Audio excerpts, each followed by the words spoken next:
All right, this blinding sun can only mean one thing. We are in Los Angeles, my man. No more British rain for me. I'm excited to be here. My first time in LA, first time on the West Coast. Because of that, I want to take you around to all my favorite places in LA. So for the next couple of days, we're going to be going to the best burgers, best tacos, best diners, best donuts. I'm sure there's some others. Taking you to the best the city has to offer because I want you to know what LA is all about. I'm very excited. I trust your curation of the ones that you mentioned. I think obviously pretty excited for the taco episodes. Yeah.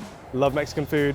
We don't do it very well in the UK, as So I'm I've sure noticed, Americans yes. are acutely aware. Yeah. So that one's pretty hype. Also, I mean, all of them are good, man, but maybe that, and maybe donuts. Love a good donut. We're eating today, my man. I have come prepared. Don't worry, I've been doing my breathing exercises, my stomach stretches. God. The life of a food producer. All right, well, that's quite unsettling. Are you ready to eat? Of course I am. Let's go. Today we are doing some of the best birria in Los Angeles. Now, what is your experience with birria? Very minimal. I don't really know what it is. I've never had it before. Oh my God. I've seen clips online. I know the internet loves it, Yeah. which I assume is why we're here. Yeah, that's exactly why we're here. Can't wait to try it out. We're starting the day off at Birria El Jalisciense. These guys won the best birria at the LA Taco Birria Mania last year. I'm picturing WrestleMania, but with like food instead of fists. You know, I wasn't there, but I would assume so, yes. If they've got a belt, it's good enough for us. All right, I think we let's should go. eat.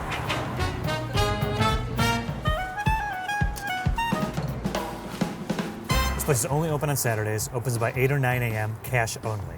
The meat we're going to be having today is goat. Mm-hmm. Hector, who runs the joint, every Thursday he gets 3 goats from Chino that suit his needs, and that's all the meat they're doing today. Another one of these places where they go till it's gone, and when it's gone, it's gone. It's gone. That's why we're here at 9 a.m. I know. Already a line is starting up. I don't know how common birria is as a breakfast food, as a 9 a.m. meal, but I mean, people are here and they are eating. So People are here, man. Yeah. So is goat kind of the traditional meat that's used in birria? Because when I've seen it online, I think it's tended to be more beef. I guess maybe beef is just easier to come by than goat might be in like a supermarket. Well, check this out. This is a story I saw online. The dish apparently was accidentally invented when a volcano erupted in Mexico, and a goat herder had to abandon his flock in a cave to get out of there. And when he came back days later, all the goats had been steamed to perfection, and birria was born. Now, I don't know if that's true, but it's an incredible story, so let's assume that it is. Okay, God bless volcanic eruptions for Yeah. bringing such a delicious I mean, food to our mouths. is this us? Yeah, okay, that's our food. I gotta go. On that note. Just edit it so I get up and leave in the middle of what he's saying. So, the way they're presenting in here, we got the plate of the meat and the consomme. We even got extra consomme in here. Tortillas, we're just gonna be grabbing. Don't forget the limes, don't forget the cilantro and the onion. I like the kind of DIY approach. Yeah. I think that's fun. So you got your tacos here, just kind of like, we have a spoon, but I think the gonna dip go ahead and and grab grab is it. probably the move, you know. I'm glad they gave us plenty of napkins. I'm so stoked, dude. I'm so stoked. And of course, I'm just gonna pour some on here because why not? Yo! Jesus Oh my God, Christ. it's so hot. Oh, whoops. You've got a bit overeager there, man. Yeah. Here I go.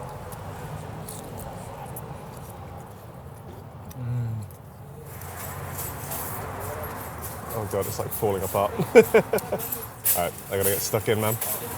What am I doing? I'm making a mess of this already. How incredible is this? It's not a clean eat. Do not do this on a first date. What I love about this is the meat is just dripping with incredible flavor. Ooh. This right here. So is the table. I need some of the salsa. How's the salsa? You into it? Yeah, the salsa's fantastic. It's a fantastic salsa. Yeah. All right. Woo! Got a kick to it, right? I was trying to slurp to not waste all the juices, Yeah. and all the salsa just immediately hit the back of my throat. I mean, we're doing good on consomme. On juices are falling out. Let's just take a sip right from the source, man. Why not? Cheers, man. Oh yeah, What do you taste in there? man. It's like the best tomato soup you've ever had. It's a flavor that I'm picking up out of here. Obviously, you got garlic, you got cumin, but there's a little bit of clove in there. Did you taste that? I'm not sure I did. Oh, it's really nice. Picking up on the clove. Picking up on the clove. I used to smoke them, now I'm eating them. Can I just like Look at this, just Sorry, falling off everybody. the bone, man. Literally falling off the bone. So Hector runs this. It is his family recipe, and it's a 2-part process of first steaming the meat so it becomes nice and tender, and then he grills it so we get these really crispy edges on the outside. So you're getting best of both worlds, right? Yeah. These incredibly soft, succulent meats with the flavorful, crispy bits on the outside, right? These bits, man. Yeah. These are always my favorite. Yeah. The amount of like concentrated flavor you get from those little crispy bits on the outside is crazy. It's quite a simple taco in terms of the assembly. Obviously, you get the tortilla, the birria, cilantro, onions, lime, salsa. That's pretty much it. Yeah. You're not getting a lot of other things. You're not getting the guac. You're not getting like the red onions in there. No. But everything in there just like works so well together. When I looked this place up, I saw it was only open, today, 1 day a week. I thought, come on, man, 1 day a week? What are you doing? Now having this and know how much care and attention to detail that goes into making this meat and how incredible it is, it's like, the quality of this is incredible. Yeah, looking at the menu, you can tell that birria is very much like the focus of it, which I think is really good. They're not trying to do like a ton of things. They're just doing one thing really well. Man, I would love to stay here and eat all of this. Unfortunately, we have many, many, many other birria places to go to, so ready to head out? I've saved some room. Let's go. Okay. In 1974, Raul Martinez was credited as creating the first taco truck in this country. Oh, nice. Smart man. Very smart. 74, did you say? 1974 is when he was credited. I don't know if when he started. The 50-year anniversary, possibly then, of It's taco the 50-year trucks. anniversary of taco trucks. Fantastic. No better way to commemorate than you and I eating our way around LA. That's exactly my thinking. So let me ask you a question. What is the Pokemon Go situation in Boyle Heights? I'm so glad you asked, Joe. It's actually Pokemon Go Fest this weekend, which is like a worldwide Pokemon Go festival, so it's kind of popping off right now.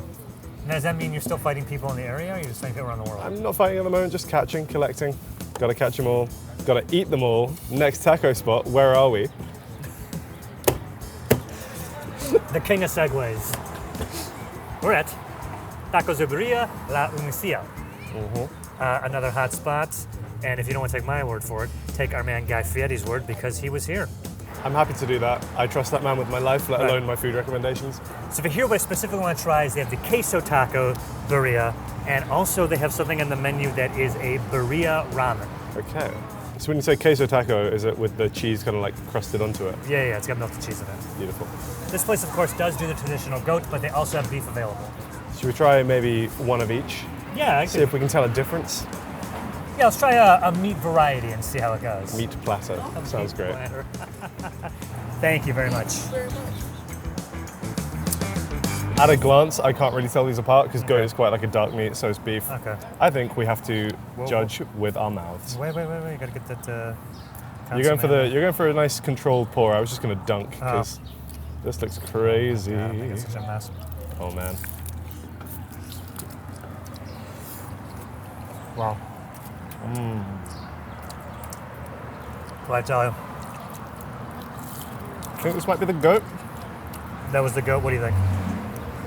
Oh man. The greatest of all time. I'm so proud. The LeBron James of meats. No, that's really, really good. Yeah. I'm definitely tasting a lot of those flavors we had before. Yeah. Like the cumin, the bay, lip. Those cloves. I'm getting those cloves in there. Man, that's so good. What's jumping out of you? I'm gonna try the beef before I give any thoughts. This also looks serious.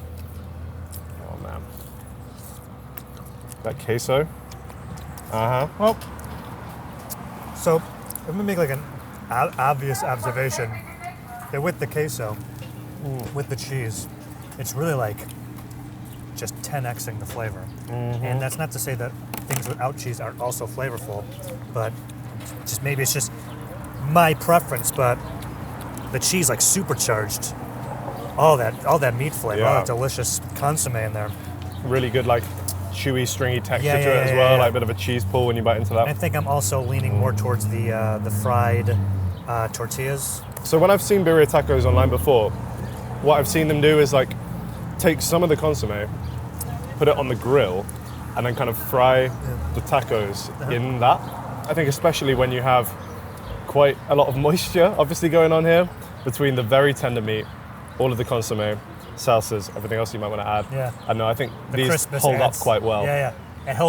It holds everything in together, and also it's like a welcome texture change to the somewhat soupiness of the birria. Did you notice much difference between the goat and the beef here? You know, I did. The goat's like really jumping out at me. I mean, I do really enjoy beef, obviously, but at both places, it's like, yeah, goats. Man, I can eat more goats, right? It's really good. I like texturally because these ones are both very shredded. Yeah. They've clearly been slow cooked for like a long time. Yes. Texture-wise, not too much difference. Flavor-wise, there is definitely a difference. I like the beef. It's very rich, steaky flavor. But if you had to pick, are The you more- a beef guy or a goat guy? Yeah, I mean, the more goat I have, I think like the more my brain is connecting the dots with lamb. Lamb's not quite as popular in the US, right? No. No, it's like fairly commonly eaten in the UK. So I mean, we're a beef country. We're a beef and chicken country. all about the beef. Goat and lamb got edged out. So, Right. wanted you to try this. I want to make it perfectly clear. This is probably a Los Angeles thing. Sure. I don't want anyone watching this think like, oh, they do that all the time. This is not common. You know, they've gotten a lot of attention for it. Yep. So I thought I would go ahead and get it, and we can try it. So it looks great. I mean, looking at it, kind of seems like a no-brainer. Yeah, I mean, it's a consommé with meats and still some noodles in there. So yeah, we got a little bit of a birria ramen. So I'm gonna go ahead and jump in here first. I will follow along shortly. Wow, that's very good, actually. When we get a bit. That's very Yeah, good. you immediately I mean, we saw. were sipping on the consommé. I don't know if that's a no-no or not, but the fact of just having the consommé with the meat in it, I mean, I could absolutely just have that as a snack with a spoon, and I'll throw noodles in it, and right. That's just good, man. I don't know how much of this I could eat. Yeah, I will say, generous portion. Very generous portion. The price is nice at all these places, to be honest.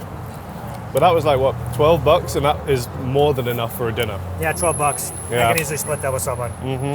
I mean, to me, it makes sense. Like, noodles are something that obviously take on the flavor of whatever they're in. Yep. So if you have this very brothy, delicious, rich, savory, beefy juice, Sure. why not just chuck some noodles in there, man? To me, that's great. Dude, Yeah. I would love to stay here and keep eating, but I take the next spot. Ready to go? Slow down. We got like 3 more spots to go. You do this every time. Los Angeles. LA, so we're heading to Highland Park. Yeah, heading to Highland Park. Okay. Burrito Las Bamas. It's going to be in a convenience store, so we want to get a sort of like bottle of water or granola bar Yeah. before we hit the road. All right. Hold Yeah, on. for you. Thank you. It's quite a fancy little grocery store, you know. Yeah, it's nice. I was expecting more like a Oki way type of situation. No, this is definitely not nice No, in that place. Yeah. All right, man, here we go. I'm at the back of the store. Yeah, and it's going to be 2 of the Birria burritos. Okay. Yes, please. Okay, great. Thank you. Okay, now, want to point out the obvious. This is not a taco, Yes. but it is technically birria, although in this type burrito form. Yes. And I wanted to go here because Burritos Las Bamas is another Michelin Bib Gourmand winner. Another Bibby G. Yeah, another Baby G. You know, this location, they have so many. Right now, obviously, we're in this specific location that's in this very nice grocery store, but it is another chain that is growing rapidly here in Los Angeles, and I think we're about to find out why. Yeah. This doesn't look like many burritos I've had before. It's very narrow, looks almost more like a rolled up crepe pancake type thing. Sure. I like this because the birria that we've had so far has obviously been quite messy. It's very juicy, a lot of toppings to worry about, whereas this neat little birria package. A neat little birria package. Yes, Yeah. exactly. Who doesn't like things wrapped up in a neat little package? All right, ready to dive in? It wouldn't be an LA shoot without being right on a road with loud trucks. So here we go. I'm dipping in this. Going thing. straight for a dip. Yeah. Cheers, my man. Wow.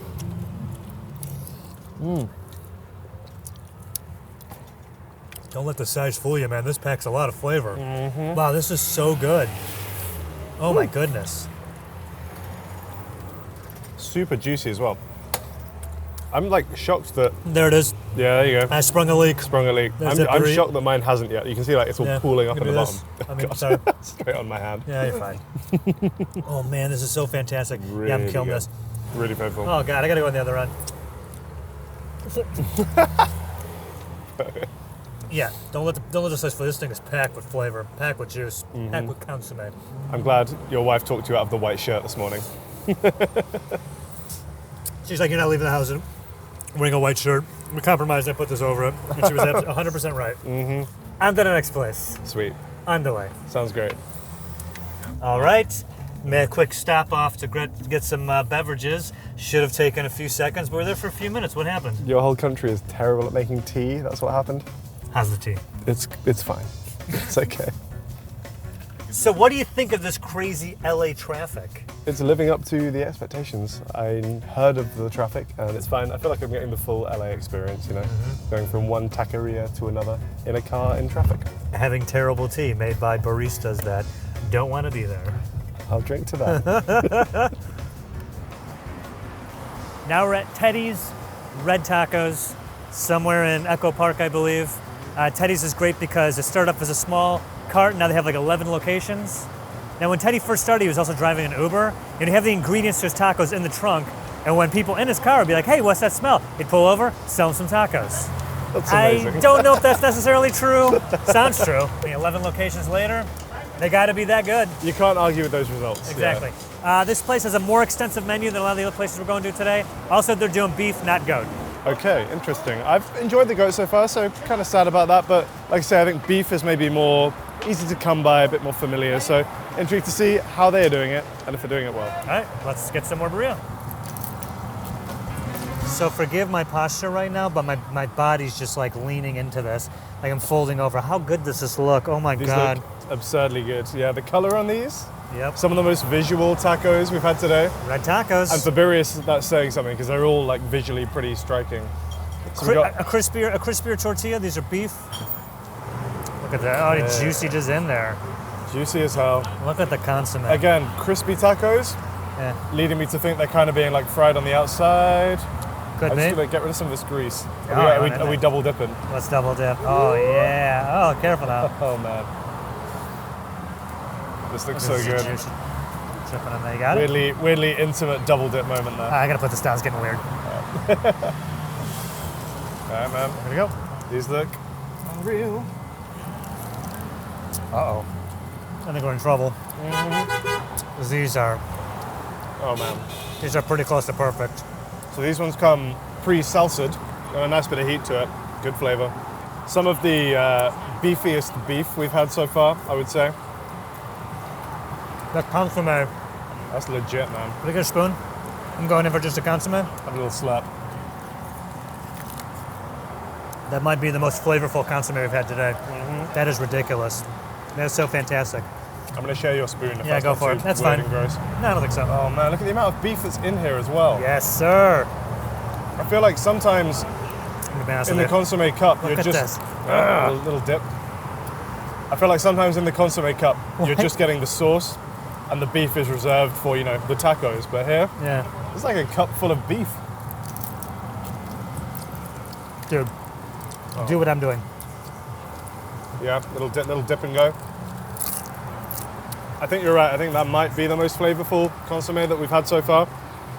Salty, beefy, because it doesn't feel like too heavy or too rich, which is really impressive too. Look at this. This has so much meat in it. That's like 50% beef. I feel like beef. This Extra is what they beef put to on the beef. taco, but let's just put on a little more. Oh yeah, with the juice. Oh goodness, Ooh, man. this might ruin me. Oh man, there's so much flavor in this. It's staggering. It's so fantastic. I'm gonna get me one of those. I need try a big bad beefy Yeah. bite. I can't think of anything I've had in London that it's as flavorful as this. So I feel like I'm watching you have a flavor experience right now that maybe you haven't had before, coming from the UK. Don't trip on mine. Right? What do you think? I'm struggling to argue with you as much as I want to. That's right, my man. I do think you can be overly critical of UK food. Okay. However, I think in the UK, maybe it's more common for food to not have quite so many herbs, spices, seasonings, meats going on. It's a little bit more simple, well done, well executed, well balanced, but simple. Whereas this is like, there's just so much going on in my mouth right now. Truly a mouth party. Yeah, it really is. Flavor explosion. You know, I'm coming around on the shredded beef. Yeah. I know the goat is more traditional. The goat is very good. Something about this, maybe it's also the salsa or whatever. Wow, all these together, so fantastic. I think what sets this one apart is the richness and the flavor of the consomme. And with the tortillas that have been somewhat put in an oil where they're crispy enough to be hard, but still flimsy enough to fold. We did go to a place earlier that had cheese. That was the first one we had with cheese. Yep. I think we both responded positively to that because the cheese really enhanced the flavor, and obviously cheese is incredible. Yeah. This Birria experience, that as you can see is cheeseless, is even more flavorful. We Meat. could have gotten it with cheese. We could still have gotten it with cheese. Can you Tempting. imagine that with cheese? I'm like just on the ground right now, like convulsing. too much flavor. Unplug me from the Matrix. I really want to keep eating this. Yeah. It's really fantastic, Really good. right? Yeah. But got one more spike. Got room for one more? One more, uno más. Uno más, por favor. Vámonos. Sí. Oof, man. I don't know about you, but I go some Birria. Yeah, Birria San Marcos. All right. Last stop of the day, and it is a fantastic one. We have Birria San Marcos. We are in the Van Nuys area, and this is actually their brick and mortar spot. They have, I think, 2 or 3 trucks all throughout Los Angeles. And I'm excited to bring you here because this has been one of my favorite spots for years. I feel like, again, if you've got Birria in the name, you've got to be good at it, man. They know what they're doing here. Another thing I think we've discovered after doing food tours for about 1.5 years now is whenever the logo is the animal that we're going to be eating, you know it's going to be good, right? Absolutely, yeah. That has never steered us wrong yet. Exactly. All right, how you holding up? Yeah, not too bad. Definitely got room for 1 or 2 more Birria tacos. Okay. So I definitely want to do the tacos. They do beef here, no goat. And I want to get, obviously, the consomme and I get the cheesy, beefy ones. Oh my God. It's fantastic. This place rules. Sounds great, man. All right. So, as you can see, these are cheesier tacos, maybe the cheesiest ones we've had Maybe, all yeah. day. And the consomme, oh yeah. Yeah. It is a meaty consomme. Look at that again. Look at that And chunk. then, right, look, it's just falling apart in here, which is awesome. So you get meat on meat for this one. Yeah, look at that. man. That's insane. I know, right? How crazy is that? Man, I gotta say, yeah, visually these look amazing. The color that they've got on the actual tortillas, so inviting. Yeah. Similar to, I guess, like Teddy's, where they had the really, like, they dip it in the sauce and then fry it. Yeah. nice So they fried, go yeah. so beautiful, golden brown, So orange. I'm gonna do a dip here, ready? Ooh, hot. Yes, sir. And I'm going for a bite.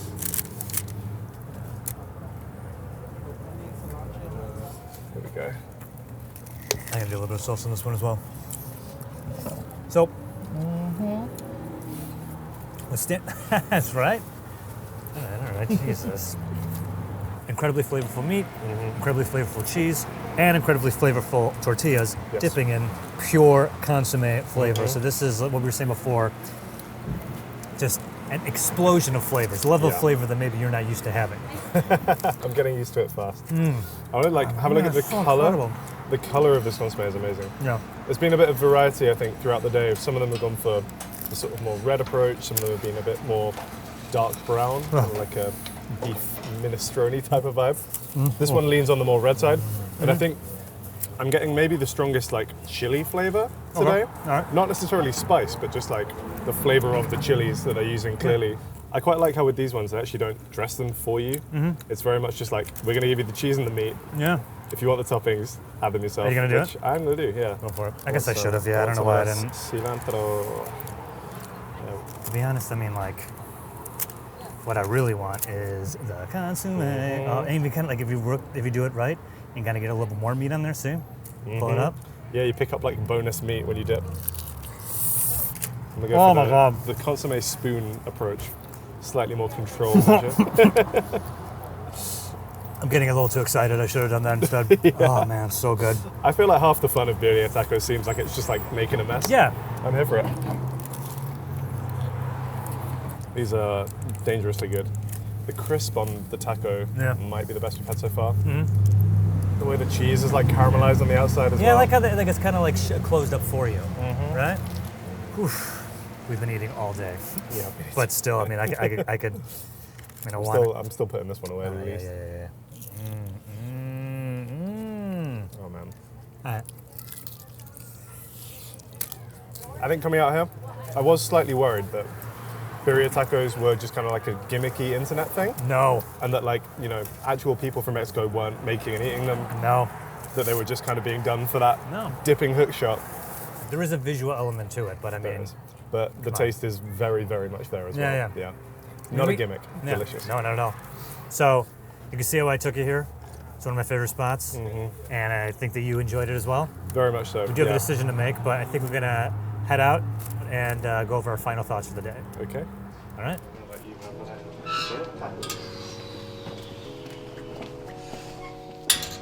Do you like the Airbnb? This is really nice. You guys got a pool? Chill, right? I want a pool. But you didn't want to come stay with us. Nope. Fair anyway, no. Why would I stay? I live here. All right. We went to 5 fantastic birria experiences here in Los Angeles. Mm-hmm. Let's go down the list. Starting off, we went to Birria El Jalisciense. Absolutely fantastic. Started the day off there. Now they are very high contenders on best birria in Los Angeles. Showing up there right away, we could tell they take absolute fantastic care of their food. Now that style was giving it to us on a plate and using the tortillas to pick up the meat, put the toppings on it.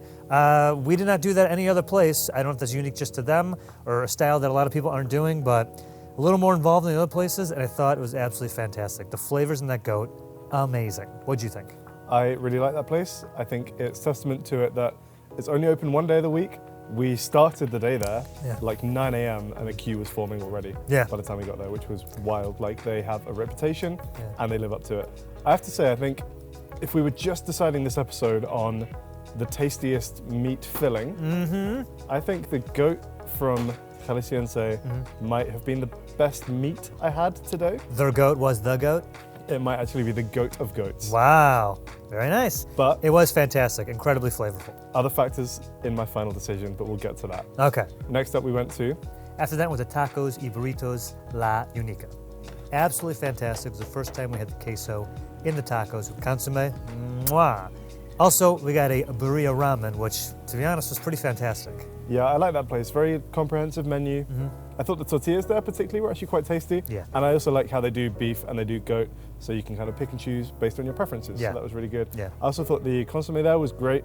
Very like meaty. I could almost just drink a cup of that like a sort of miso soup alongside my meal. It was fantastic. I do want to say we did have the option to put the meat in the consomme, and I just chose not to because we have these meaty tacos. But as we saw from a lot of other places, having the meat in the consomme actually kicked it up a notch. So just saying, that was an option there. Sure. After that, we had Burritos La Palma that was in the La Tropicana in Highland Park. We did have some issues with the non-crispy, non-grilled tortillas being a little flimsy and falling apart, but that one specifically, that burrito, that was just locked in there. Yeah. Yes, it's burrito, not a taco. I wanted to check it out anyway because it is birria, and I'm so glad we did. That was so fantastic. Yeah, very different to the others that we tried. Might not be my favorite kind of based on that. I think it's just like a slightly unfair comparison, but great to see the other things you can do with birria. Really, really enjoyed it. Flavors there were great, so moist. Yeah. Juice is just pouring out of that thing. Juices pouring out of that thing. Dude, Teddy's Red Tacos, come on. Yeah. My man, holding it down. The tortillas, full of flavor. Yes. The meat, full of flavor. The consomme, full of flavor. As we said before, it was just flavor on flavor on flavor. Yeah. Flavor overload, if I may say. Almost, yeah. Like difficult to balance that many flavors, that many intense flavors, but they did a really, really great job. That's such a good mouthful. I think a few of the places that we went today do that thing where they dip the tortilla in the consomme and then fry it. I think that was kind of one of the ones where it came through the most. I think in terms of the flavor that it imparted onto the tortilla and also the crunch that you were getting as well when it was grilled and sealed up together. Really, really delicious. Last and certainly not least, we ended the day at Birria San Marcos in Van Nuys. And man, oh man, the queso tacos, the consomme, everything. And after a day of eating birria, to roll up to that place and that be the 5th taco spot we were at, and I could not stop eating, could not stop stuffing my face, is a testament to how absolutely amazing that place is, still, after all these years. I think for me that took a lot of the elements of the other ones that I'd really liked and kind of combined them into one. Interesting. I think, again, they kind of had those crispy, flavorful tortillas that have been finished on the grill, similar to Teddy's, for example. That, for me, really makes it, because you get that texture contrast, the sort of structural integrity that it provides as well. Excellent. That broth as well, just sensational. The amount of meat that you pack in there. I know. Bonus meat for your meat. It's just, if you get that scoop just right, you're getting all that delicious consomme flavor and more meat on there. Come on. I mean, other places do it similarly to them, but I would argue they're doing it fantastically. Yeah, I would say they do it the best. So, are you saying that Birria San Marcos was your favorite today? Indeed I am. There were elements from other ones that I think were excellent and individually might have won out, but as a total package and end product, I think for me, San Marcos was the best. Wow. Well, I have to say, I 100% agree with you. Yeah. I love going there. I wish I could go there more often. The other spots we went to today, all A's, all heavy hitters, all fantastic. Something about Birria San Marcos, man. I don't know what he's doing. I don't know what they're doing, that consomme. Don't know what he's slow cooking that meat in, but just it edges it up a little bit higher. It's the last one that we went to of the day. I think some people might think there's recency bias there, but I think it's actually the opposite. Yeah. Because we've been eating tacos all day. Yeah. I'm very full. I was kind of full before we even showed up there. Yeah. You're not exactly looking forward to that first bite, but then you take it, mind-blowing, delicious. Anything that you can eat that takes your mind off of your pain, very good. It's very good. I feel like if I had to describe this show's competitive edge, we are the only show, to my understanding on YouTube, that fuses foodie culture and Pokemon enthusiasm. I don't know what that overlap is, where that Venn diagram is, but we got 100% of that market, I feel. I'm so stoked for today. We're going to some of the best burger joints in LA. The Cheeseburgers specifically in this city, forgive me if I come off a bit hyperbolic, are the best in the world ever.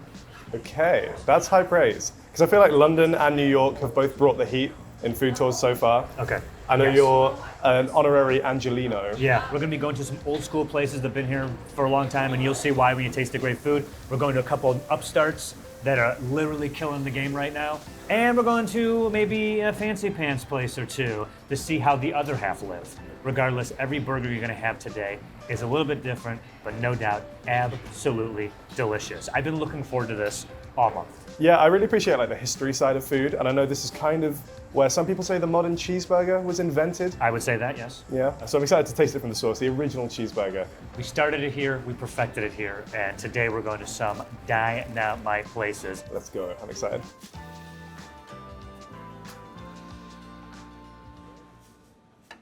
So this first place I've taken you today, Pie and Burger. What do they sell?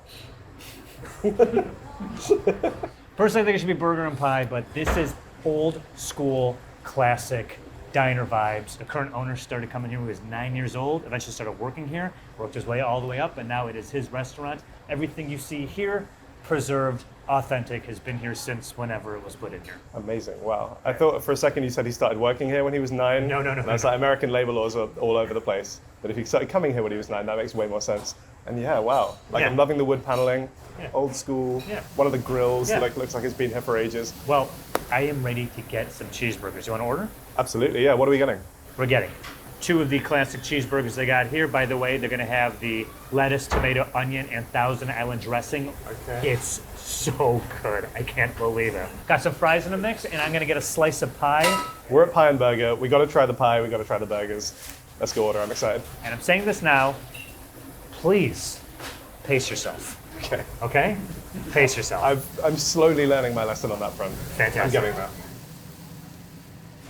Thank you. Thank you so much. Thank you. Thank you. Okay, man, look at these. I made a judgment call. I went with the raw onion over grilled. And normally I don't like a big stack burger, but I make an exception for this one because everything on this is so delicious.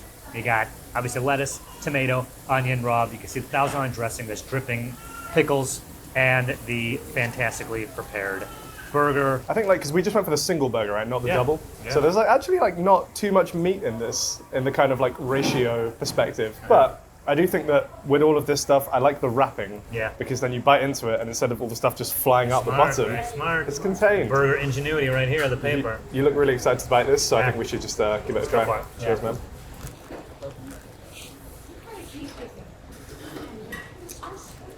It's got that great crunch thanks to the lettuce and the tomato and the onion. Yeah, I think one thing that stands out to me is the texture. You don't often get that much crunch from a burger, but with the onion in there, the pickles in there, the lettuce in there, it's a crunchy burger. I had some reservations about how this has been assembled, but now that I taste it, now that I feel the textures, it all kind of makes sense. Fantastic, right? And it's a big burger too, right? They're feeding you here. This burger has probably not evolved, but at least withstood the test of time since the 50s or 60s, however long the restaurant has been here. Seeing they're doing something right. Yeah, it feels very traditional. It feels very classic. Yeah. It matches the vibe in here of slightly old school. Yeah. They've taken something and, if it ain't broke, don't fix it. Yeah. Why bother? And not only that it's not broke, they have perfected it here, I think. And I wouldn't let you escape without having a slice of pie. You got room for pie? Of course I do. Always got room for pie. Yo! Thank you. They've not skimped on the ice cream. Oh my god. They put a little ice cream on it, a la mode as they call it. Did you just say a little ice cream on this? This specifically is boysenberry, not to be confused with poisonberry, which we will not be eating today, hopefully. Boysenberry dropped in the 20s by my boy Rudolph Boysen. Combination, European raspberry, European blackberry, a Loganberry from here I think, a dewberry, a drewberry more, put them all together and invented a new berry. In the UK, we might not have a ton of fruit pies. Apple pie is fairly common in the UK. Yeah. Or apple crumble is probably more popular. Sure. But I do love the hot and cold contrast that you get when you put ice cream on a pie or a crumble. Look at this. So did you say this is what, so a la mode, when you see a la mode on a menu, is that just with ice cream? Yeah. All right, let me go try this. I'm in pie mode, sorry. We're going to try a delicious boysen. Come on. USA, baby. We got berries locked down. You wish this was over on your side. These berries are getting flagged at Heathrow as contraband. They're never letting this into your country. Too dangerous. It would blow British people's minds. This hits the streets. That's it. Man. That's it. That's delicious. I want to get a bit more of the Right? pastry because most of that was just the filling there. How do you invent a berry? I guess just cross-pollinations and things like that. What? But, you cross-pollinate. So you take, need bees. Yeah, or you can do it artificially. So you I'm got assuming. all those berries by each other, and then you're hoping a bee goes near all of them and then does what? It's how pollination works, right? The bee goes in for the nectar. While it's in there, all the pollen gets caught on it. Yeah. And then it flies to another flower, collects more nectar. How's he doing 4? Does a bee got to hit all 4? Maybe, yeah. Did he train bees? You're acting like this is a normal thing. This doesn't make any sense. Rudolph, his name's Rudolph Boysen. He can do whatever he wants. I love it him. I am a sucker for a slightly old school historical place. Yep. Does feel like you step slightly back in time. The food, while it might be traditional, is very, very tasty. Fantastic. Can't fault the food at all. Burger, it's just about as classic as a hamburger gets, but done well. I hear that we have more spots to hit. We do. Yeah. So let's hit it. Let's go. Why did we just park next to a freeway? Where are we going? The thing about LA, for whatever reason, we like putting really important things right on the sidewalk, and I got something burger related to show you. Check this out. Behold, a plaque commemorating the exact spot where the cheeseburger was invented. I have some notes. Sure, go on. Okay, as you've noticed, we're kind of by the expressway. Yep. Now, whoever this Lionel Sternberger is, and his name's Sternberger, first dude to put cheese on a hamburger, 1924, exactly 100 years. I think it's great that we have the invention of the cheeseburger. Yeah. We have just highways with the biggest cars you've ever seen, and we have a credit union. I think this is like America, just in one tiny condensed location. What's going on? With the burger right in the middle of the paragraph? Who laid this out like this? Not one graphic designer was just we just move it. What happened here? Graphic design is their passion, clearly. I really like it. I love that the guy who invented the cheeseburger had burger in his name. Yeah. It's a piece of history. We're at the source. Do you feel closer to the hamburger and the cheeseburger than ever? I kind of do. Yeah? Yeah. I would have liked something a little bit a burger like fountain, Yeah? think about how famous a cheeseburger is. One of the most iconic dishes in the world. Right. And it gets a tiny plaque next Yeah. to a highway. Yeah, I mean, they could maybe have gone a little bit more all out for it. Yeah. But I still appreciate it. If I worked here, I'd be touching this every morning like the "This is Anfield" sign. It Yeah. should be shaped like a. Let's go. Let's get out of here. All right, this is Goldburger. We're located in Highland Park. They also have a location in Los Feliz. Been here several years. This place, fantastic. I could gush all day about how much I love the food here. One thing that I think we should note for this place, the burgers, 100% grass-fed beef. Okay, nice. I will say that's a weird thing to brag about because in the UK that's like standard. I'm pretty sure all of our beef is grass-fed. But in the US, you know, I know your standards are a little bit lower, so I'm glad they're at least matching the UK beef. So our beef is what, mostly grain and corn-fed? I guess like food pellets, random other stuff. But yeah, if I have the option to do grass-fed, then I'm glad they're doing it. Okay, well they're doing grass-fed here. Great stuff. So here they do LA-style smash burgers. Those are thin patties, man. The guy like really gets in there. He has like this stamped thing to like really make them thin. That makes the edges nice and crispy. This might be my favorite smash burger in all of LA. Possibly the entire world. That's right, I said it. We haven't even finished the video yet, Joe. You've got to keep an open mind. Is LA like becoming the spiritual home of the smash burger? I feel like that's much more the style over here. They really are popping off here. I can't speak for the rest of the country, but smash burgers in LA, very popular. I feel like the ones that we had in New York tended to be a bit thicker, like diner style.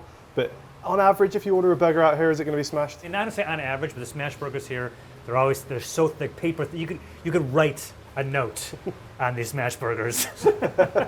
Back in 2018, when Alan was just doing this as a pop-up, this won Best Burger in LA by LA Food and Wine.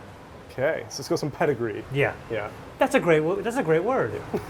British buddy over here, got pedigree. I mean, I could talk about how great the burger is here all day, but why don't you taste it and find out? I'm gonna get us two of the burgers, the double patty version, a thing of curly fries, and some drinks. Sounds great. Sound good? Absolutely. All right, stay right here. Hey, All right. Let's go. Thank you Thank so you very so much. much. That's fantastic.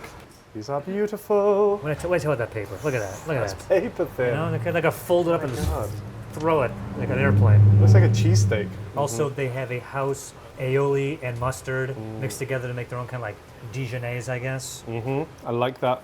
Mustard on a burger. Underrated, I would say. Oh, absolutely. Great condiment. I mean, I'm ready to go. Do you want to take a bite and then talk? I think we should get it while it's hot, man. Okay. Oh, man. Just by the virtue of smashing it, it has such a profound effect on the flavor. I think it's because it's like crispier edges, and with the cheese and the sauce and the onions, it's just a different combination of elements. When you smash it that thin, these crispy bits around the side are almost like caramelized. Yeah.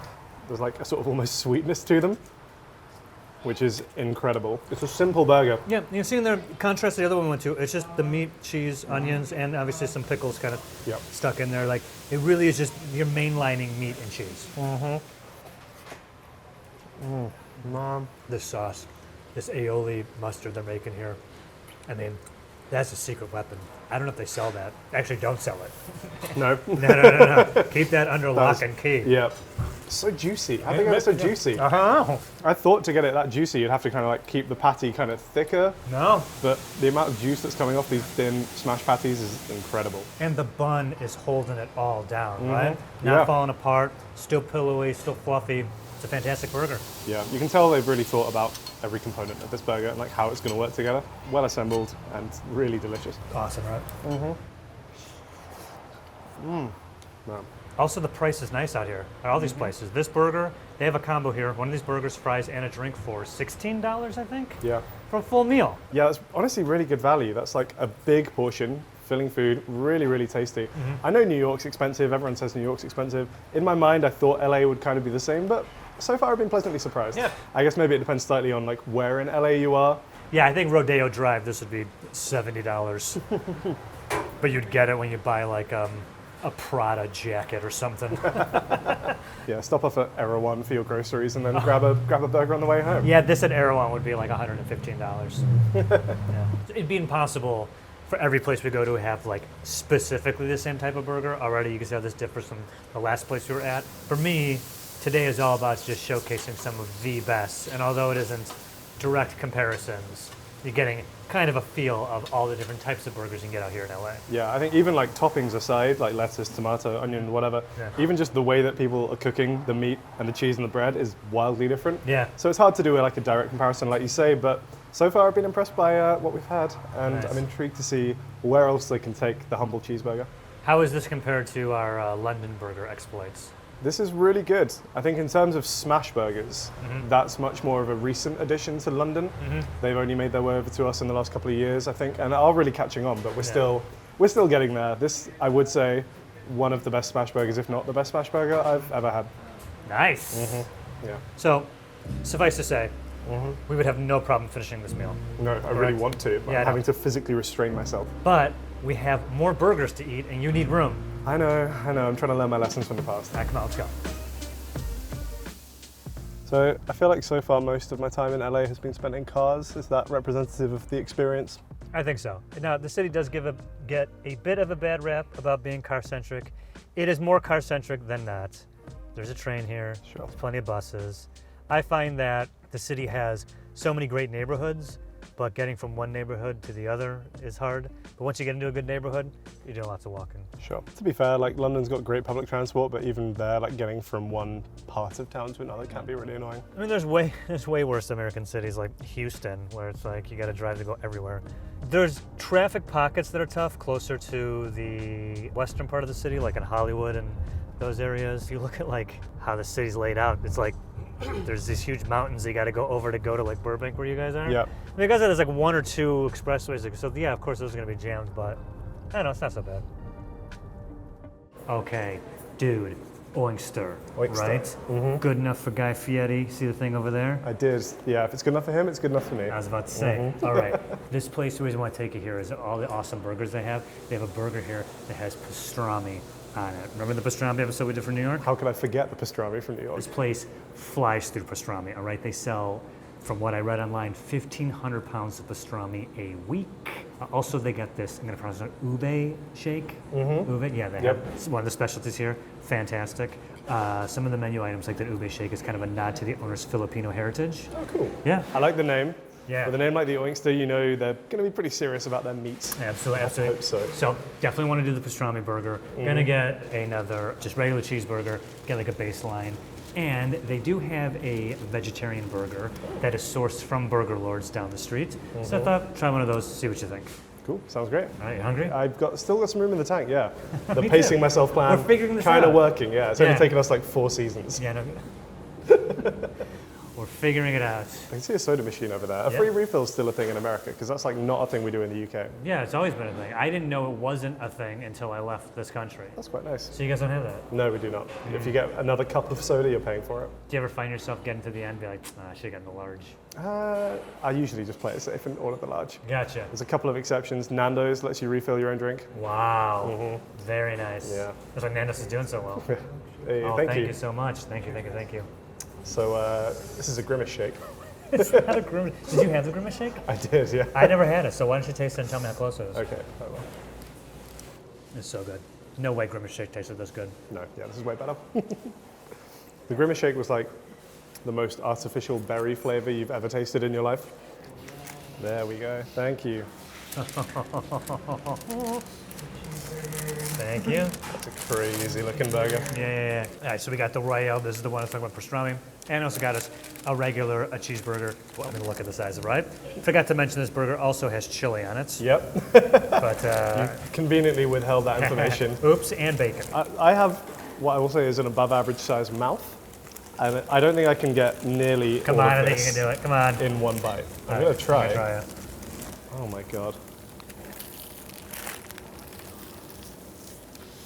This is like, how ridiculous is this? This is so good. The pastrami is incredible here, but with the bacon and the chili, this is so incredible. Well, ridiculous is the word that comes to mind. This is absurd. They've been like generous with, oh my god, look at the juice just pouring off that. Yeah, you better believe it. Jeez. Meat waterfall. They've been like generous with all of the toppings.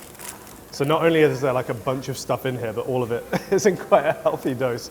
Like look at the pastrami, there's like a solid like inch of pastrami in there. I do think that while I've enjoyed the individual components of this burger, I think this is slightly too much for me. And it's just like there's a lot going on with all the different flavors. Some of them are working together. I think the pastrami in the burger is good. I think the addition of the chili has maybe taken that slightly over the edge for me. Okay, I can see that. Would you agree? No, but I can see why you would think that. That's fair.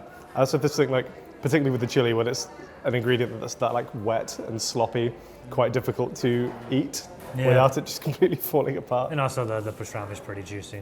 It is, yeah. It's a Very juicy tasty. burger. Again, everything's in there is tasty, just maybe scale it back slightly. I think we should try the regular cheeseburger. Yeah. It's slightly more approachable. I can actually probably fit all of this in my mouth. So I take the pickles out. you got to get with the pickles at some point, man. This actually, This is so big. it's big. I'd say in terms of like the structure and assembly and ingredients, this pretty closely represents the pie and burger one. Yeah, pretty close, yeah. Basically, their version of that with the Thousand Island, the onions, lettuce, tomato. Right? It's fine to do a burger that's like a little bit out there, a little bit crazy. Yeah.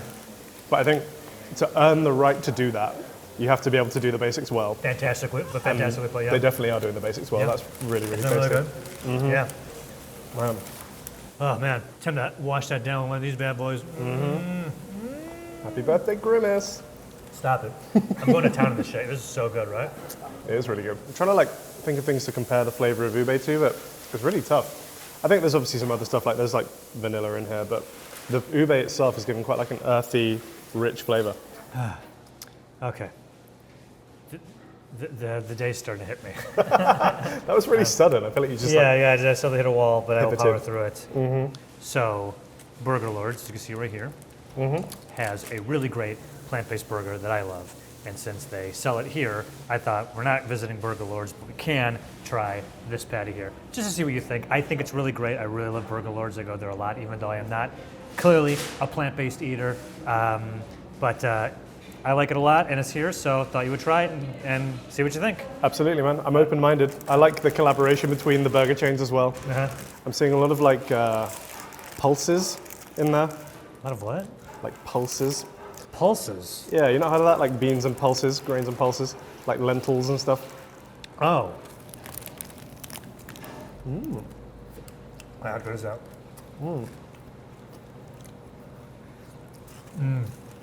I love it. It's so good, so flavorful, right? That's really good. They haven't like gone full kind of fake meat. Right, correct. It's more like they've just taken a bunch of other delicious things and kind of crammed them all together. It's a really, really tasty mix. I'm getting like quite a lot of mushroom from that, some lentils, some onions, some peppers. I love how you can get both of these under the same roof. Absolutely. Yeah, I think it's like good that it's a space that, like you say, can cater to people who, love meat and people who might not love meat or just want to reduce the amount of meat they want to eat, but There you go. Good don't want to point. compromise on flavor. Yeah, still want something that tastes good. Yeah. And come to Youngster. Well, good news. We've got one more place to go. And we're going to head there right now. Yep. After that, we are done. All right, one more. Let's rally and let's go. Okay, we can do one more. All right, let's go. So whereabouts are we now, Joe? Okay, this is Father's office in the downtown Los Angeles area of Los Angeles, California. Now the distinction is there's three. There's another one in Culver City and I believe another one in Santa Monica. They have a fantastic burger I want you to try. That's why we're here. And also, they got a beer selection. I knew you had an ulterior motive for bringing us here, And, man. We've yeah. eaten lots of burgers. I think we've earned a beer. I think we've earned a beer. That's fine. And it's late enough to where my drinking isn't uncomfortable for my coworkers. Yes. I mean, I could have started at 11. I could have cracked one open at Pie and Burger, but society is all like, you got to wait till you're not working anymore. I speak on behalf of the rest of the crew when I say we appreciate your restraint. Yeah, where's my plaque? You're all good. On this spot, Joe Avella, restrained from getting drunk in the middle of the day. We'll get you a plaque next It's a plaque to of me going like this from beer, like, no. And the and it's right in the middle of the type. We'll get you a plaque like on a freeway next to a Wells Fargo or something. I like the vibe around downtown. It Yeah, feels it's nice. much more like a city. I feel like the other ones we've been more in the sort of like neighborhood, I guess, areas of LA. Yeah. Whereas this one, we're kind of in the midst of things Yeah. here. Actually, Father's office is one of the first drinking establishments to completely ban smoking. They did it way before the ordinance, like in 1991. And shout out to them. Yeah, I'm not a smoker, so I appreciate that. Yeah. Were you able to go to pubs, as you call them, when you could still smoke inside of them? When I was little, I wasn't of drinking age, but I used to like occasionally go into a pub with my parents. It was the absolute. I smoked it even when I was like, we have to stop this. This is a nightmare. Yeah. So we're getting the burger here. The Office Burger is one of the signature menu items. This thing is supposed to be incredible. I personally have not had it yet, but I've heard nothing but great things. It was named the best burger in America by both the Today Show and Esquire magazine. In America, not just in LA. Right. Damn. And Esquire magazine. Remember magazines? I do, yeah. Those physical newspaper Yeah, things. we used to print out the internet and you had to carry it with you? Yeah. What a dumb idea. According to Yelp, it's the best burger in LA. Okay. So it's got the voice of the people backing this one, Yeah. as well as Esquire magazine. That's right. I mean, Esquire print publication. of course. We're covering all the bases here. That's a lot of praise. High expectations. Yeah. Dry aged beef, caramelized onions. I know you're a big onion head. I am. Gruyere cheese, applewood, smoked bacon. And arugula. This was on a soft roll. Okay, interesting. Sound good? So like a slightly fancier burger maybe than we've had so far Get a today. load of your serranos, my guy, Yeah. fancier. But you know what? The price isn't so bad. $21. So, not cheap, No. but upscale place. Yeah, I mean, I'll have to wait and see, obviously, make my Yeah. own call, but Yeah. $21 for a burger of that pedigree. Yeah. Using the word pedigree again. I'm excited. And yeah, I don't think it's too bad. I think we should order. Okay. I also think we should take advantage of their very wide beer selection. Yeah, what do you want to get? Some kind of lager, I think. I'll would get do two well. lagers and I'll get two of beers. burgers. All right. Sounds great. BRB. Yes, Thank you please. very much. Thank you. Extra napkins. Enjoy. Fantastic. much. Thanks so Cheers. very much. A few notes here. Not your standard burger. Yeah, I guess not. Not your everyday burger. It's nice. more almost like a sort of hero roll, Yeah, shaped like a sandwich. like long sandwich bun. Toppings, different to some of the other ones we've had today. Definitely. They've not skimped on the arugula, or rocket as we call it. You guys call it rocket. We do call it rocket. And I've been told by another British person it's because it's kind of spicy. I don't know if that's the case. Yeah, arugula is spicy to you guys, isn't it? Our poor British palates can't handle a leaf. Yeah. I love the look of the beef. They asked us how we wanted it cooked. Yeah. First time today. First and only, yeah. Which is much more of like a steakhousey thing. And I don't know, for me that just signifies like attention to detail. I was going to say the same thing. Attention to quality. They're paying attention. Yeah.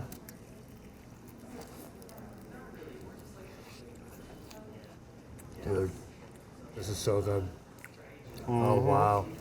Oh, my God, I've been eating burgers all day. I think I'm going to finish this. Maytag, which is a type of blue cheese, right? Also with the Gruyere.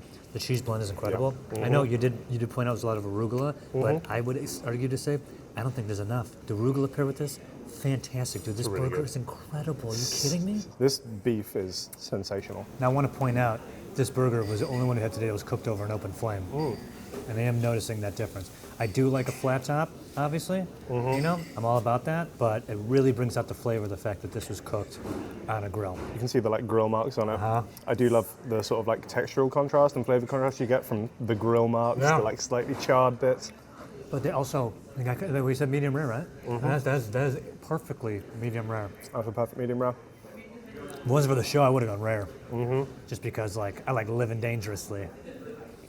I'd say this has by far the most complicated flavors Yeah. of any burger that we've had today.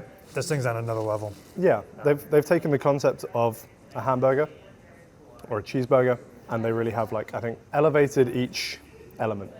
Yeah, I don't know. Yeah. I wouldn't want to change the formula. Yeah, it's funny. You mentioned that you're not allowed to. Another thing that this place is famous for is no substitution. So you can't change it. You can't put anything else in there. You can't add a little this and that. No ranch, right? Not doing it. And they get a little spicy with you too, if you ask. If you look at the bad reviews this place has gotten, it's everyone being like, I wanted them to put this on instead of that. And the guy yelled at me. Like, good, you should get yelled at. Right? Eat the thing the experts made. Just knock it off. Right? They're the experts. Let them handle it. Thank you. I put my trust in them, Yeah. and they've delivered in this Yes, case. they have delivered, absolutely. And I think it's interesting because the other burger places we've gone to today, they're definitely have an emphasis on the efficiency of like get your food and go. You know, not anything wrong with that, but definitely places that kind of have this like you got it, enjoy your meal and go. This feels more of a considered burger, and also this environment of they got a full bar over there, so hang out, have a drink, have a burger, have a couple more drinks, a couple Yeah. more burgers. Spend your whole evening here. You guys spend the whole evening here, so what's the rush? I think this kind of like almost pushes the boundaries of what a burger can be. Because obviously, I think at its core, a burger is a bun on either side, meat in the middle, Yeah. and then you can kind of build from there. But even like the bun, they've kind of slightly changed. The meat almost tastes and feels more like a steak in the way it's kind of like cooked to order. The quality is really great. The rocket on there is like very unusual. I'm not sure I've had rocket on a burger before. Arugula. Caramelized onions I've definitely had and I love, but like the cheese blend as well. I do just love American cheese. I still think that's kind of like the benchmark cheese for a burger. There are times when I've had burgers with other cheeses on them before and I think it hasn't worked. Okay. I think with this one, it definitely works. It's like clearly thought has gone into balancing the flavors. Yeah. Well, we've had 4 fantastic cheeseburgers today, but we have to decide on our favorite. I'll just run it through real quick. We start with Pie and Burger, classic institution, been there for a long time. That burger has been how it's been for decades. They perfected the formula. It's big, juicy, fantastic meat. We love the sauce, the veggies on the burger, so good. After that, made a stop over at Goldburger. They're doing smash burgers, maybe the best smash burger in the city. I would say it is, if not, definitely top 3, but almost like a 180, just the meat, the cheese, some onions, nice and slim. We went to town on that burger. Remember how good that was?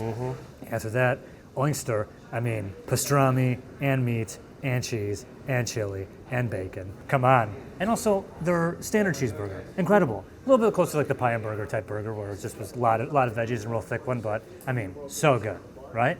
And of course, Father's Office. We just gushed about it for 10 minutes. Don't gotta recap. But if you had to pick only one as your favorite, Harold, which would be your favorite burger in Los Angeles? Well, Joseph, Yep. coming into this, before we got here, Goldburger for me was clear. Wow, I think okay. that was probably the best smash burger I've ever had. And I think if anyone was coming to LA and wanted a good old-fashioned LA smash burger, I think that is where I would send them. Goldburger's the spot, I agree. However,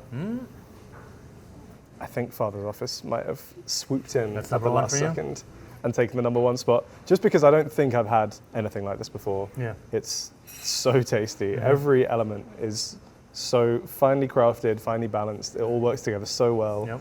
And yeah, I think it might not be a traditional cheeseburger, but damn, is it a tasty cheeseburger. It's a fantastic burger, and I'm gonna go ahead and agree with you. Yeah. This is the best burger we've had today. Yeah. It's fantastic. Goldburger was winning for me, but this thing's incredible.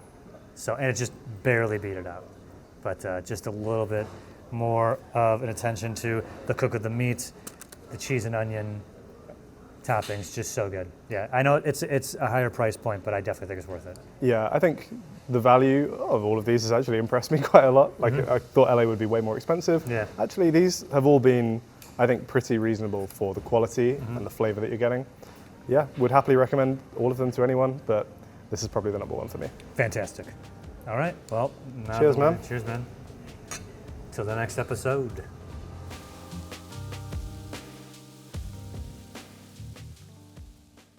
One thing you guys might not know is that we shoot foreign exchange videos on these trips as well. So on my days off from food tours, I've been eating a bunch of fast food. Joe's been very helpful, so have the crew. Say hi, guys. Hello. Hello. What's up? LA barbecue today. We're starting here at Slab, and I'm really excited to do this one with you because I absolutely love the barbecue in LA. Now, I'm a barbecue head, right? Amazing barbecue all throughout the world, but LA specifically has some fantastic barbecue.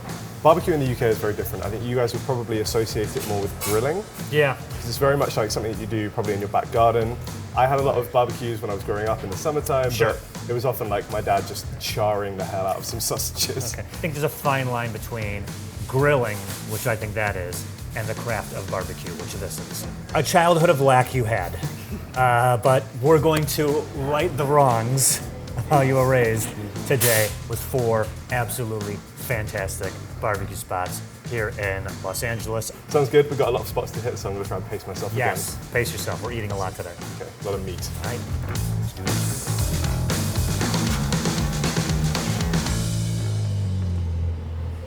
So like, if we wanted to get a baseline of barbecue menus, what are some things that we should order today? I definitely want to get the brisket and the ribs, mac and cheese, probably some slaw, and any other sides I want to throw in the mix. I mean, I've never really had brisket before, like What? proper brisket. I know, it's just not commonly eaten in the UK. Oh my God.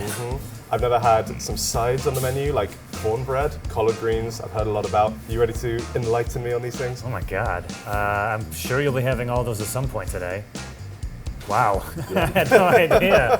Oh my goodness, I think we're about to witness a religious experience. Hopefully. Yeah. So yeah, the LA's barbecue scene has long been underground. A lot of the places we're going to today started as like Instagram-only pickup places. We had to DM them to get the food, and this place we're at today, Slab, started as Trudy's Underground Barbecue. Bert, the pitmaster, started it a while ago, doing specifically Texas-style barbecue, which has an emphasis on beef briskets. They started cooking this meat today at 7:30 a.m. It's quarter to 12 now.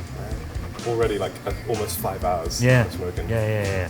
It's all these cuts of meat that are genuinely a little bit fattier, but when you cook them slow, all that fat melts, and then it's almost like this rich, buttery meat that's falling apart. It's gonna be insane. Here we are.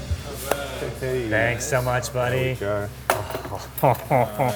I'm gonna turn this to meat towards you. No, All right. This looks As I said, ridiculous. this is brisket. It is not similar to pastrami, but sort of has a little visually similar in the way that's a big slab of meat that is slow cooked for a long time. Sure. It's going to fall apart. Get ready. Here, house-made sausage, and of course the ribs. There's your collard greens. There's some mac and cheese. There's your swab. The bread is kind of like an edible napkin. Sure. So you'll be using it to sop stuff up, sometimes to grab things. And yeah, I don't even know where to start. Where do you want to start? Man, I think if they're known for their brisket, maybe the brisket. Yeah. It's also going to be one of my first experiences with brisket. Why don't you hit it first then? But Okay, just kind of like cut a bit off the end yeah, here. go for it. And there is some Oh sausage. man, I say cut, but like I just kind of touch that with my fork and it's like pulling apart. There you go. Didn't even need the knife there. That's incredible. I mean, yeah, just touching that with the fork, it just falls apart. Right, look how juicy that is. God. Cheers, my man. Amazing, pillowy, just falls apart on your fork. Right? Haven't had that before, right? That's probably the most tender mouthful of meat I've ever had. Very nice, very nice. Right? And of course, they make their own sausage here. We just move down, do the meat lineup. So sausages, again, are very different in the UK. Oh, there's like cheese in there. No way. Cheesy sausage. I'll grab half of that for you. Thank you. Sausage in the UK, very different. I'd be expecting more like either a hot dog or like a kind of Cumberland on a grill, but Get in there, buddy. this is very, very different.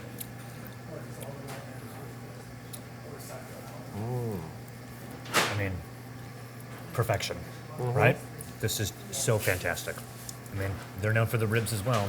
Yeah. You want to like cut Try and one go- or two off, go but I through feel it. like, yeah. I think with ribs, I don't necessarily want it to completely fall apart. I think I actually want a little bit of bite to a rib. Sure. And this one actually does seem to have a bit more of that. Oh, Like okay. that hasn't just torn apart as easily as the rest has. I just think in general, you know you're in for a good meal when you have kitchen roll on the table as Yeah. well as a bunch of it's like hand wipes. Kitchen rolls, paper towel. Wink. Man, I should get hired by Duolingo over here. All this translating. Ready?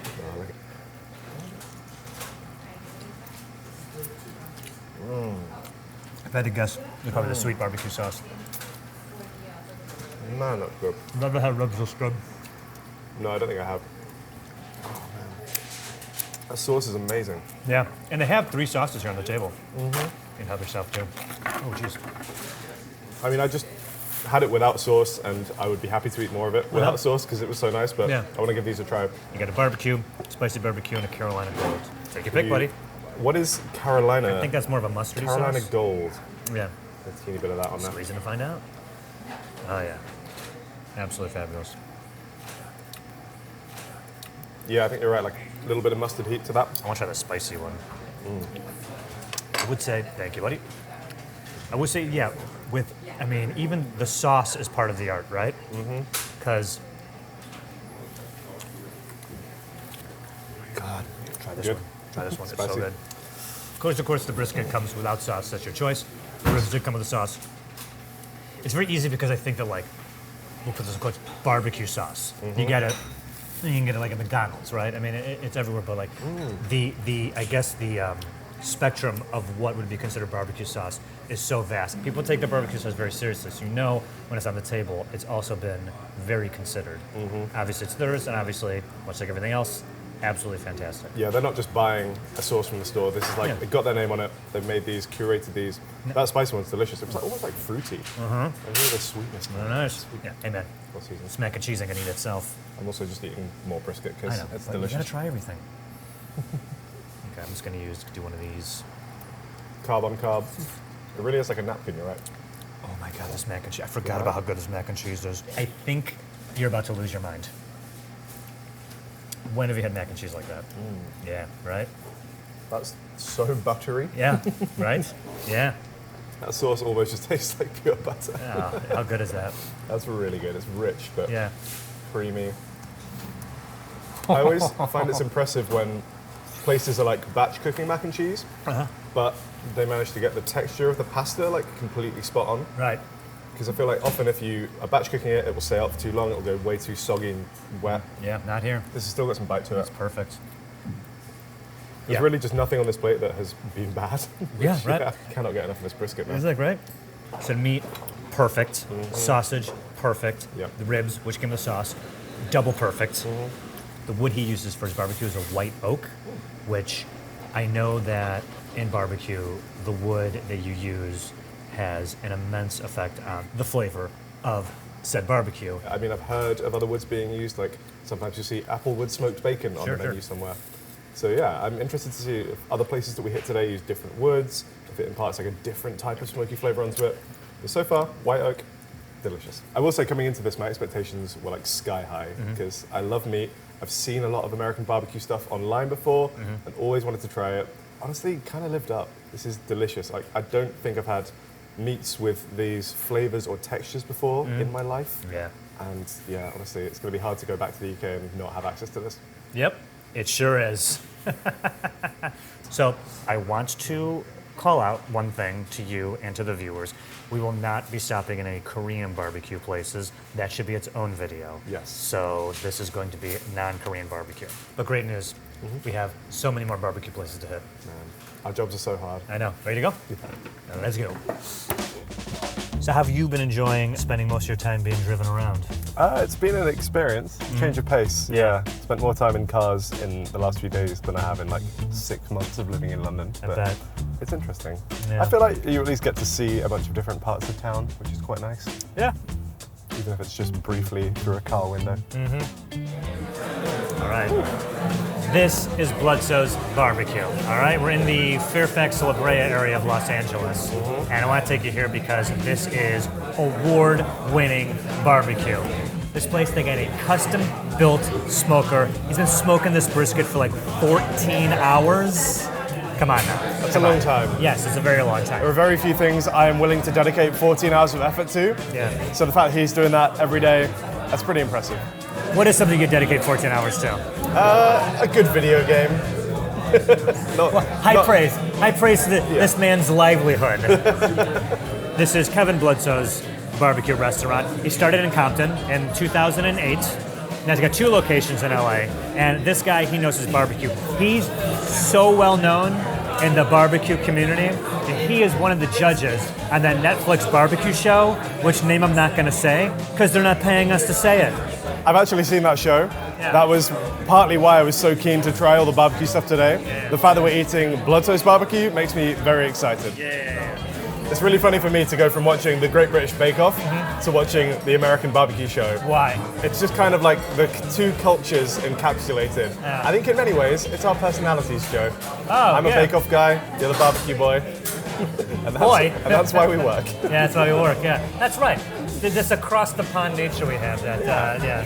We before have done videos about barbecue in LA, and you know, the comments get a little spicy. They're like, LA doesn't have good barbecue, you gotta go to blah blah blah in this part of the country. Look, there's great barbecue everywhere, and I think that like the LA barbecue scene is still like up and coming, it's still somewhat in its infancy, but there's an inventiveness to it that you're not seeing in a lot of other places, and I think that is fantastic. Yeah. But to be fair, this is a Texas barbecue place. Sure. So. Texas barbecue with an LA spin. Yeah. I guess there's other parts of the country that have been doing it for longer.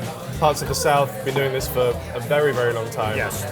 But they have their own way of doing things. I guess the benefit of being like newer to the scene is that you can kind of cherry pick like bits from each go. one. So you can be like, oh, they do that well in Carolina, they do that well in Texas. Yeah. Take a bit of that, create something kind of new from that. Yeah, absolutely. Yeah. Once again, I know we're going to be doing the brisket, we're going to be doing the ribs.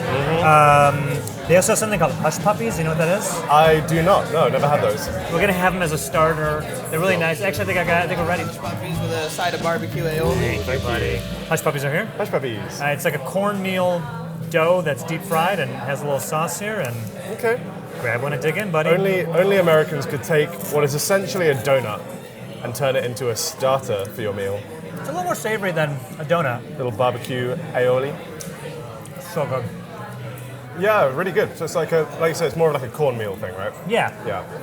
Get the flavor of it. I like it with the aioli actually because it's like a little bit chewy and bready. Yeah. It's like it needs the sauce. Oh god. The only place, oddly enough, that these were common on the menus are Long John Silver's, which I don't go to very often. But as a Sure. kid, I know I wanted to go as a kid for the hush puppies. Right. Yeah. Hey, let's do it. We have your pita meats. Go. All right, so we have your pork ribs, your rib tips, and your brisket. Gorgeous. Here we have your sides.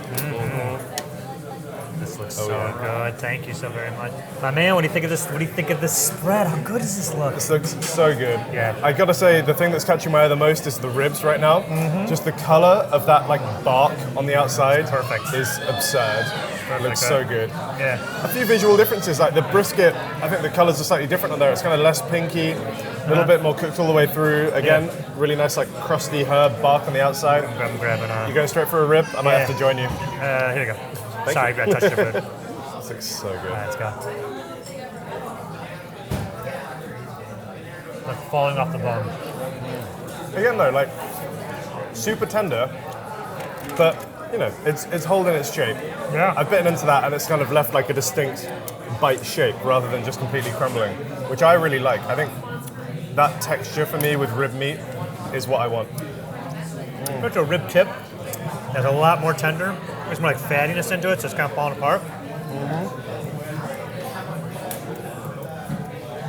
Also amazing. Can I draw your attention to the juice if you just give that a squeeze? Beautiful. A little cascade of deliciousness. Yeah. I mean, we're here for the brisket. We gotta try, Yeah. right? We gotta. Yes. So I'm gonna do, and I'm also gonna try with a little bit of barbecue sauce. Yeah, so we've got two barbecues. That was mild and that one was hot, I think. Yes. I'm gonna go with the mild first. Again, you don't need a knife, do you? No. I don't even know why they put the knife on the table. I guess for the sauce. Yeah. I'm yet to try. Buttery, rich, falls right apart. It's that slow cooking. You know, it's the 14 hours of care that makes this meat flavored so perfectly. The texture is amazing, right? Mm-hmm. Let's try a little bit. I mean, look at the mac and cheese over here. It's all like baked in, huh? A baked top. That cheese on the top, man. Yeah. That looks so appetizing. God, amazing. Whew, so good. You can really tell how great a barbecue place is by how much care they also put into the sides. Yes. Right? Because they could just focus on the meat all day and skimp on the sides, but not this place. Incredible, right? That's some serious mac and cheese. Right? The cheese flavor actually comes through a lot more strongly here, Yep. which I personally love. I feel like my body needs something green in me today because we're getting we're getting a lot our of fair meat. share of protein. We're certainly getting our daily dose of brown. Oh, those are good. That ham, Even the green's got meat in it. the ham all up in there. You can't escape the meat in this place. So good though. I know you've never had cornbread before. Behold. Oh, yeah. For you. Get some of that honey butter as well. It's like a sweet and savory combo. But it's like nice and crumbly, right? See how that texture pairs perfectly with something like a brisket or ribs? You okay? I am. I'm just trying to like, in my mind, picture how that would go with the meat. It's very tasty, Yeah. especially with that honey butter. Yeah. But to me, like, and I think maybe to the British palate, that is just kind of a dessert. Not in the USA. Not in the USA. Because it is definitely quite sweet, Okay. but very nice. Yeah. Oh, wait. I'm going to try this hot sauce. I'm gonna try a tiny bit of. Two sauces on the table. The rub on this brisket is incredible. Next time you go in, just get definitely one of these like darker pieces that has like the rub in there. The flavor in there is out of control. Yeah. You can see why over like not even a decade, this has been like But it's supposed to become like one of the major players in barbecue. Right? I mean, this is incredible. I really can. Yeah. I mean, it's a popular spot. Yeah. So they've got to kind of pump this out in quite big quantities, but there's been no quality sacrificed. Right? Yeah. Yeah. Which is really impressive. I wish I could eat like this every day, but, I know. you know. I think we would both go to an early and meaty grave. Yeah. I'd like to think we could stay here and eat all this if we really just wanted to end the day here. Yeah.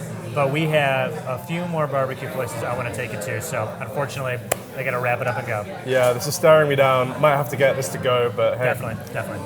Next spot? Let's go. I know you're full, but I figured we could have at least 2 more full barbecue meals before you head out. We're chilling on the outdoor patio of Moose Craft here in Lincoln Heights. This is a fantastic, fantastic barbecue place. Another underground barbecue pop-up here in LA that now has its own brick and mortar place. I believe they've been here for about 4 years. What I like about this place, it does have the Texas barbecue style, but they add their own California/Mexican twist. Right? Okay, right? yeah, Now that I yeah, tell yeah. you those things, are kind of, you're like, yes, that Yeah. will work, right? My interest is peaked, yeah. Yeah, I'm starting to like almost hit the meat wall. Yeah. But that's kind of like perked me up a little bit. Yeah, I'm Nice. excited to see what they Okay. come up with. Food and Wine did a best barbecue in every state list in 2020, and Moose was California's best. Okay, Right? It's got some pedigree. Let me tell you, buddy, it's also Michelin Bib Gourmand. They got one of those. Man, Yeah. so I had to take it here, right? Of course, This place yeah. is fantastic. So what are we going to be ordering? I guess a similar spread to the last you places. know we're getting the brisket. You know we're getting the ribs. They got house specialty sausages. Want to try? Mac and cheese, slaw. You know, the tasty stuff. The usuals. Yeah. Usual But suspects. I'm so stoked for you to try this place. This is Yeah. gonna be really great. Yes. Oh man. Oh yeah. So I kind of modded what you ordered. Sure, that's fine. Okay. There we go. Joe, I thought you were just going to order us like some ribs and some brisket. I feel like I wanted you to try a little bit of everything. Okay. So we went ahead and got obviously the ribs, the brisket, sausages. Also did a Frito pie down there. We got some slaw. We got mac and cheese. Threw in a burger there. A full house of bread here, and these glazed Yeah. pork belly. And we got some pulled pork over here. Okay. man. I mean, what'd I tell you? This place. They've hooked us up, I'll be I honest. mean, This looks ridiculous. it's like, I mean, I don't even know where to start. Do you want to start with the brisket here? Man, that sounds good. Yeah, let's do it. I right, don't know let's how I'm go. going to attack it. Oh yeah. Oh, look at the color on that. That's beautiful. Again, just like no fork, no knife needed. That just fell apart. Even all the brisket we've had today. What did I tell you? What did I tell you? Bro, I know. We got to get this to go. This is so good. that I barely had to chew. Yep. That just like Yep. dissolved. All Look at how juicy these are. right, I'm ribbing it. These ribs are huge as well. Man, Oh, that's crazy. The bark and the sort of seasoning on the outside is so evenly distributed. it's great, right? Mm-hmm. And I think the consistency of the rib, it's tender enough that you can just barely bite into it, but it's firm enough to where it stays on the bone, right? Yeah. So we got a few different sausages here. This one I wanted to highlight, this beautiful green one. It is a Oaxacan queso poblano sausage. Right. Right? Talking about the Mexican influence that they've put on the barbecue here. Put that in the mouth now. That's right there. I need a piece of this. Trust me. I love Oaxaca as a cheese. But the poblano, oh my god. Poblanos. Oh my A god. little bit of heat to that, maybe. Mm-hmm. With these sausages, are these also kind of like low and slow cooked, like smoked? I mean, I would think almost certainly, yeah. I mean, I don't know exactly how to cook sauce, but I think everything here is cooked, right? I'm sorry, I can't think straight. What did you just ask me? How good is this? I know we're here to compare like the main event things, but I do want to try like some of these. Like this pork yeah. belly over here looks crazy. I think said they put some like Korean sauce on Glaze this. on it, yeah. Oh, glaze. The excuse me. sesame and the scallions. No, it mentioned that it has like a Korean flavor or a Korean glaze to it. So we're getting Korean flavors, we're getting Mexican flavors, and of course we're getting the Texas barbecue. Korea showed up. I didn't know that was coming. How great is that? You know? And obviously, they're doing their own thing. It's this great blend of like paying tribute to great barbecue, but also they feel free to experiment, I guess. Yeah, And how great is this? so good. I think when you do the basics that well, you kind of earn enough clout to be Yeah. able to try stuff out. And the stuff they're trying out is fantastic. Like that poblano sausage. Man, Absolutely incredible. that's sensational. Yeah. I mean, hey, they got a mac and cheese over here, so Mac and cheese. I mean, we got it. Crispy breadcrumbs. I'm gonna put it down over here. Let's try it over here. Got the crispy breadcrumbs. This is kind of ridiculous. It's so hard to exercise restraint. Perfect with the crunch. You know, we've been talking about texture on mac and cheese all day. It's the first one that's brought the crunch. Mm-hmm. Right? It's really good. Yeah. It's so crispy. Yeah. Cheesy as well. Like I said, I don't want to forget about the sauces here. We've reached a level where my stomach is saying no, but my taste buds are saying yes. The sauce. Oh my God, the sauce. You need to try the sauce. It's also like juicy. You barely even need the sauce. Yeah, I want to make it really clear. Sometimes standard barbecue uses the sauce to hide a not so great cut of meat or whatever they make. Every place I've been here today, including Moo's, clearly the meat is incredible, but the sauce elevates it to just next level. You're gonna flip on that sauce. Yeah. I'm predicting flippage. Oh, it's mustardy. Yeah. Oh, yeah. This one's good too. Oh man. Whoa. That one catch you in the back of the throat a bit. I mean, what can be said about this meal that has not already been said by Michelin bib gourmands, boys? Any final thoughts on Moo's before we head out? I mean, I think we've already kind of said it. Like, pretty much everything on this plate has been perfected, I think. Like, it's clear the amount of... Sorry, it's so good. Ah, dear, yeah. I mean, I would happily eat more of this, but I think we need to save some for the crew. I know. And save some for our cholesterol's sake. All right, ready? I am. Let's go. Let's do it. I've eaten so much meat, I'm delirious. But I've got my fourth wind, so let's go. All right, man. Last place we're hitting today, this is Gus's. Sure. This is maybe the oldest barbecue restaurant in Los Angeles. Been running since 1946.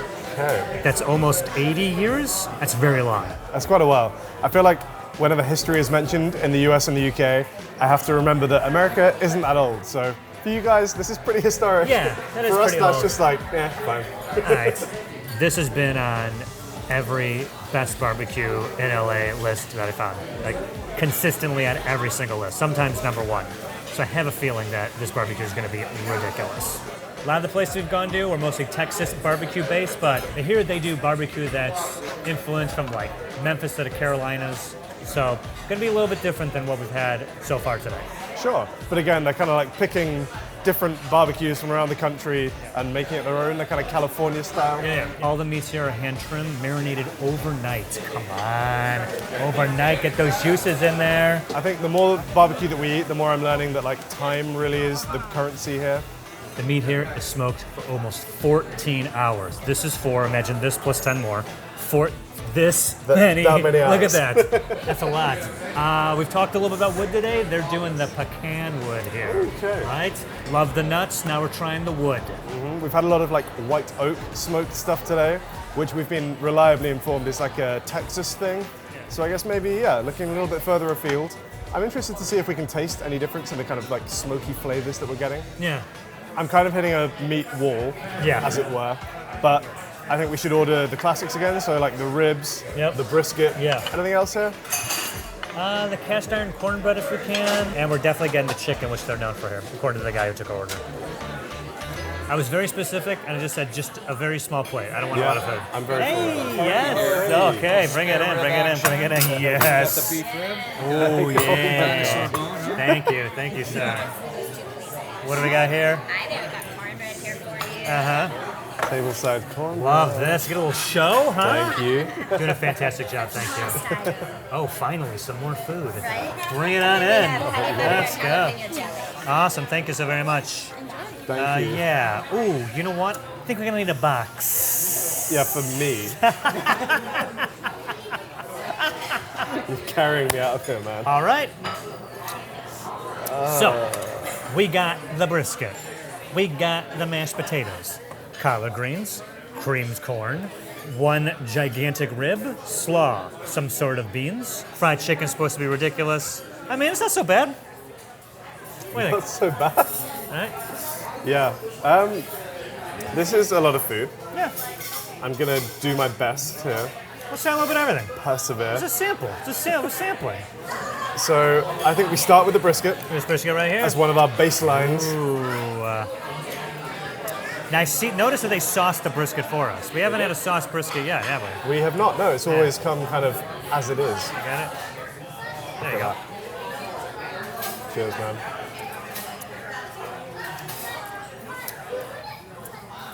All right. Really tender, fantastic flavor. And you know, whatever sauce they put on there, it's really great. Speaking of sauces, We have options. yeah. Now, we talked before about other styles of barbecue. Memphis, There you go. Kansas City, Missouri, Carolina, both north and south. There we go. Just the whole thing. That brisket is fantastic. It's very good. That's really Yeah. good. I can tell that, yeah. The bark on there, delicious. Yes. Seasoning blend, whatever they're putting in there is Yeah. doing it for me. Yeah. I'm eyeing these ribs. These Yeah? ribs look legit. Saucy ribs. We're going back to the kind of like slab style. They come pre-sauced. Yeah. Cut myself off a couple of these. You start down there, I'll start down here, we'll meet in the middle. Okay. Lady and the Tramp, this thing.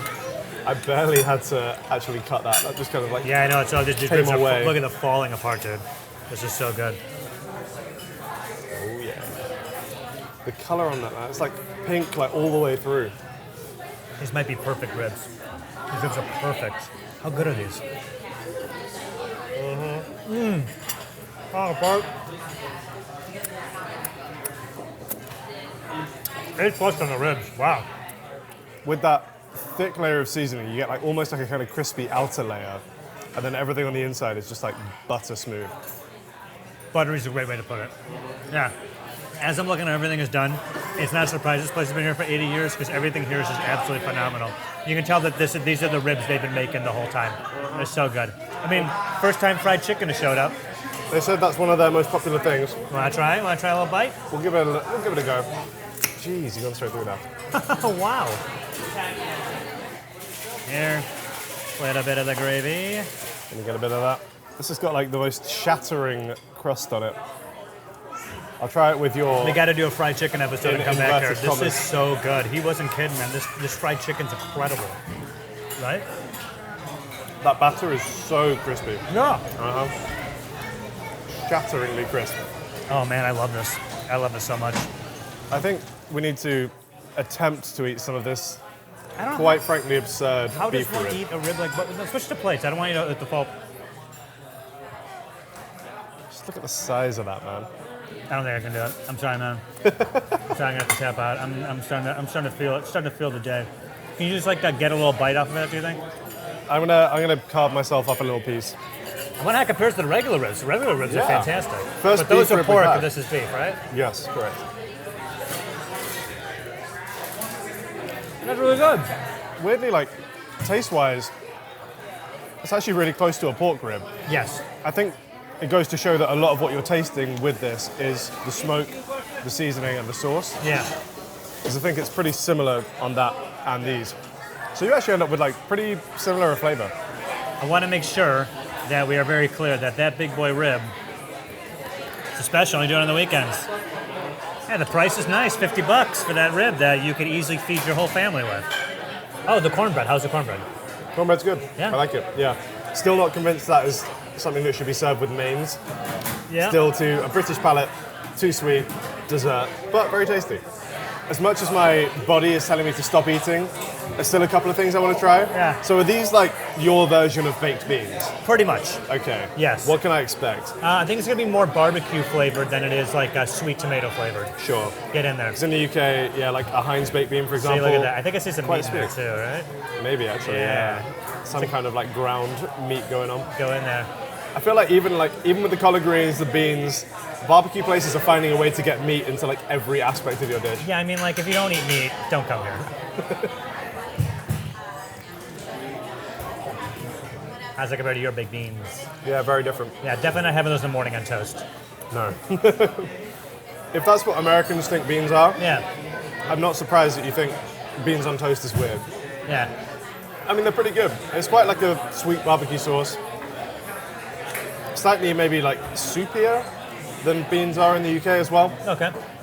But nice. I also like the kind of variety of beans in there. There's like some black beans, some kidney beans. Yeah. I think of all the places I've been to today, this place is doing classics the best. Really? Yeah. This to me is like classic American barbecue. Like they're really hitting it. All the other places I've been to, also great for their own reasons, but they also kind of like honed in on a few things that are just killing it. But I mean, well, that was great stuff, man. This is so fantastic. I'm really impressed with the size of this restaurant. Yeah. It's busy in here. It's popping off. Yeah. And it's only, it's 5. Yeah. Just because they are churning this out in quantity, Yeah. they've definitely not sacrificed on quality. That's okay. That bears repeating. This place is packed. They're firing on all cylinders. Yeah. This quality is top notch. 100%. Very impressive. Yeah. Okay. So we have to have a conversation now Yes, we do. about our favorite places. Yes, We've gone to 4 fantastic barbecue places today. we did. Every place has been amazing. Every place A+. Starting up a slab. I mean, that brisket, incredible, amazing sides. Absolutely loved everything they put on the plate. Great place to start, right? After that, with the blood sauce, I mean, come on. The ribs are Ribs, great. oh, the Yeah. ribs are so fantastic. Excellent texture, good amount of bite to them. The color and the flavor that they got on there was absurd. Yeah. Really, really good. Yeah. Blood sauce, the bark on that brisket. Good Lord. Fantastic, right? It was so good. Then we went to Moose, kind of doing a twist on their traditions. Yeah. I think Moose for me was just kind of across the board good. Ah. Obviously the ribs and the brisket smashed it. Probably both my favorite that we've had today, but also that sausage, the chili cheese sausage, phenomenal. Love to see that they were doing Mexican and California-inspired flavors, which I don't think a lot of other people are. Certainly not that caliber. We had the sausage. It was a religious experience. Everything they put on the tray was absolutely incredible, right? Real great. Really loved it. And now we're here at Gus's. Institution. This is the classic. We've been eating all day, and I'm just like, I want to keep going. I want to keep going. This brisket, I think it's a home run. The bark is fantastic. Those ribs, oh my God. And the fried chicken is the only fried chicken we had today. And I mean this, if we did a fried chicken episode, we're absolutely coming here. Oh my God. So every place here, A+, fantastic. Yep. I'm going to say, and this is for me, it could have been Gus's. Yep. This is the number 2. Okay. This is number 2 for me. I absolutely love this place. But my number 1, I got to give it to Moose, because not only was everything there incredible, but that little bit of inventiveness, that little bit of the Mexican, California flavors that they added to that, I just think that elevated them to the highest. So Moose is number 1, but Gus's is a close second for me personally. What do you think? I will say that all 4 of these places have been amazing. I would happily recommend any of these to anyone visiting LA. Yeah. So if one of them is in your neighborhood when you were here, go there, you will not be disappointed. Yeah. However, coming in, I actually think Slab was my number 2, but I think Moose is my number 1. Nice. I think they had my favorite brisket of the day. The texture on that was unbelievable. The bark, the smoke, sensational. The ribs were perfect consistency, perfect texture for me. A little bit of chew, kind of falling off the bone, but not quite. Yeah. And again, delicious flavors. But also, man, just all the extras. The way they're putting their own spin on classics, that like Puebla sausage, sensational. Oh my God. Gonna be thinking about that one for a while. But like I say, these have all been great. And I really do feel like I've learned an awful lot about American barbecue today. Okay, American barbecue, how do we do? What do you think? You guys kind of killing it. Yeah. Thank you. Kind of killing it. So what do you say to people who say LA doesn't have good barbecue? I would tell them to come here and taste it.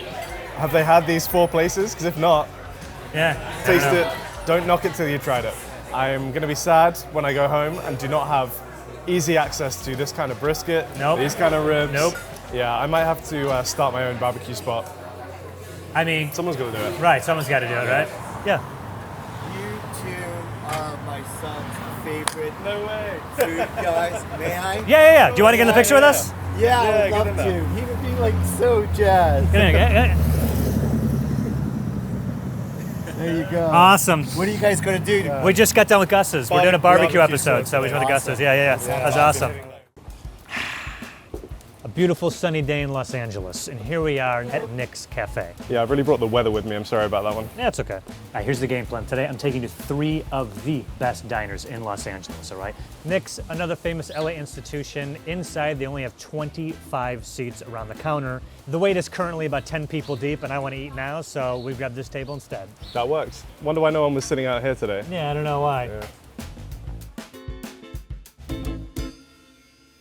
Yeah, I'm sad that we're not fully experiencing the ambiance, but like we've had a look around inside. It's Yeah. a really cool spot. Yeah. Only 25 seats. Why is this such a popular spot? This has been here since 1948 and has pretty largely been untouched the whole time it's been here.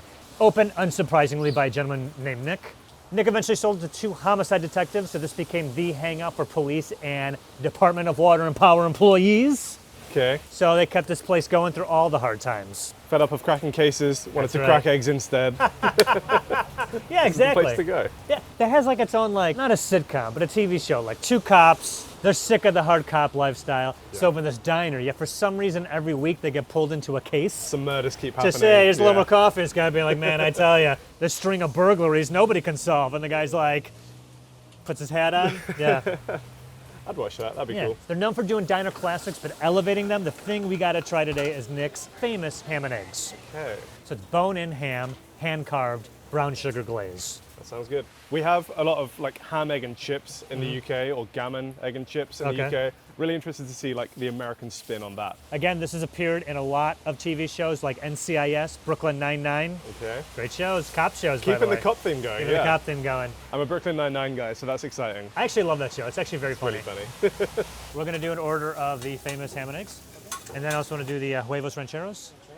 Yeah. And then you want to try biscuits and gravy? Yeah, please, just biscuits and gravy. Any other specialties you think we should try here? I mean, you got pretty much the good hitters. Yeah. So I figured, yeah. Top 3. Awesome. Well, then we got the top 3. Yeah. Awesome. Well, thank you. All right, so you've been in America for 10 days now? How's Los Angeles been treating you? It's been good. I spent a lot of time in cars. Yeah. I kind of expected that. Went Yeah. to the Griffith Observatory yesterday, Oh, what'd you think? which is pretty cool. It is cool, right? Great view. Got kind of lucky with the parking as well. No way. Rolled up. I told you. Wow. Yeah. So you guys got cavalier with the parking? You warned us off it. Kind of sorted us out. So you got a good Yeah, spot. We did. That's Great- like, great honestly, spot. one thing about Los Angeles is getting a great spot where you're going is like as celebrated as anything else you're doing that night. When people will be like, dude, I'm parked right in front, it's like, wow! That itself is its own reward. I'm not kidding. Cherish Yeah. that. We've been really lucky Cherish so far. that. Yeah. That's great. Hey. Yeah, just put it right Thank here. you. Yeah, We'll you give it share. to him, yeah. Oh man. Thank you. Thank you. Yes. Dude, you can, yeah, just put it over here. Yeah, we'll split. Great. Thank you. Awesome. Thanks. Welcome. Oh my God, I'm gonna eat the out of this. Are you kidding me? All right, I can't even wait. I gotta Okay, try man. the piece of ham. Ah, That looks ridiculous. How big is that leg of ham? is this how big ham legs get? I this guess round? so. Maybe at the upper part. Yeah, That's this like, might that's thigh, be this right? might be of a person. They might have hunted a man for sport for this, and I'm all for it. Huevos rancheros. You got eggs, meat, and beans in there, and they're gonna have like their own like Mexican. Oh, we got like yeah. chilies underneath. Yeah, dude. So would you put this kind of in the like Tex-Mex style of cooking, I guess? So I would. To me, Tex-Mex is basically Mexican food that feels like it's been a bit Americanized, and that's not a diss to it, but, right? The beef is like so tender.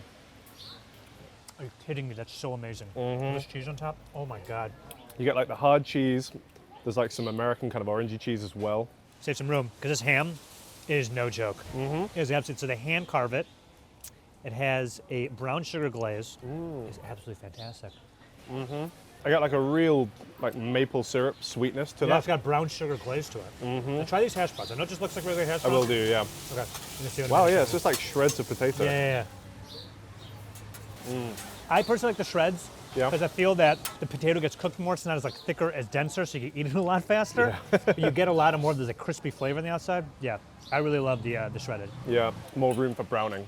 Yeah, the huevos rancheros, sensational. That's incredible. Like, very different to anything that you would find on a British cafe menu. Yeah. I will say that. Oh yeah, I'm gonna try the salsa Yeah, as there's well. salsa there. There you go. Homemade We'll salsa. catch up on this soon.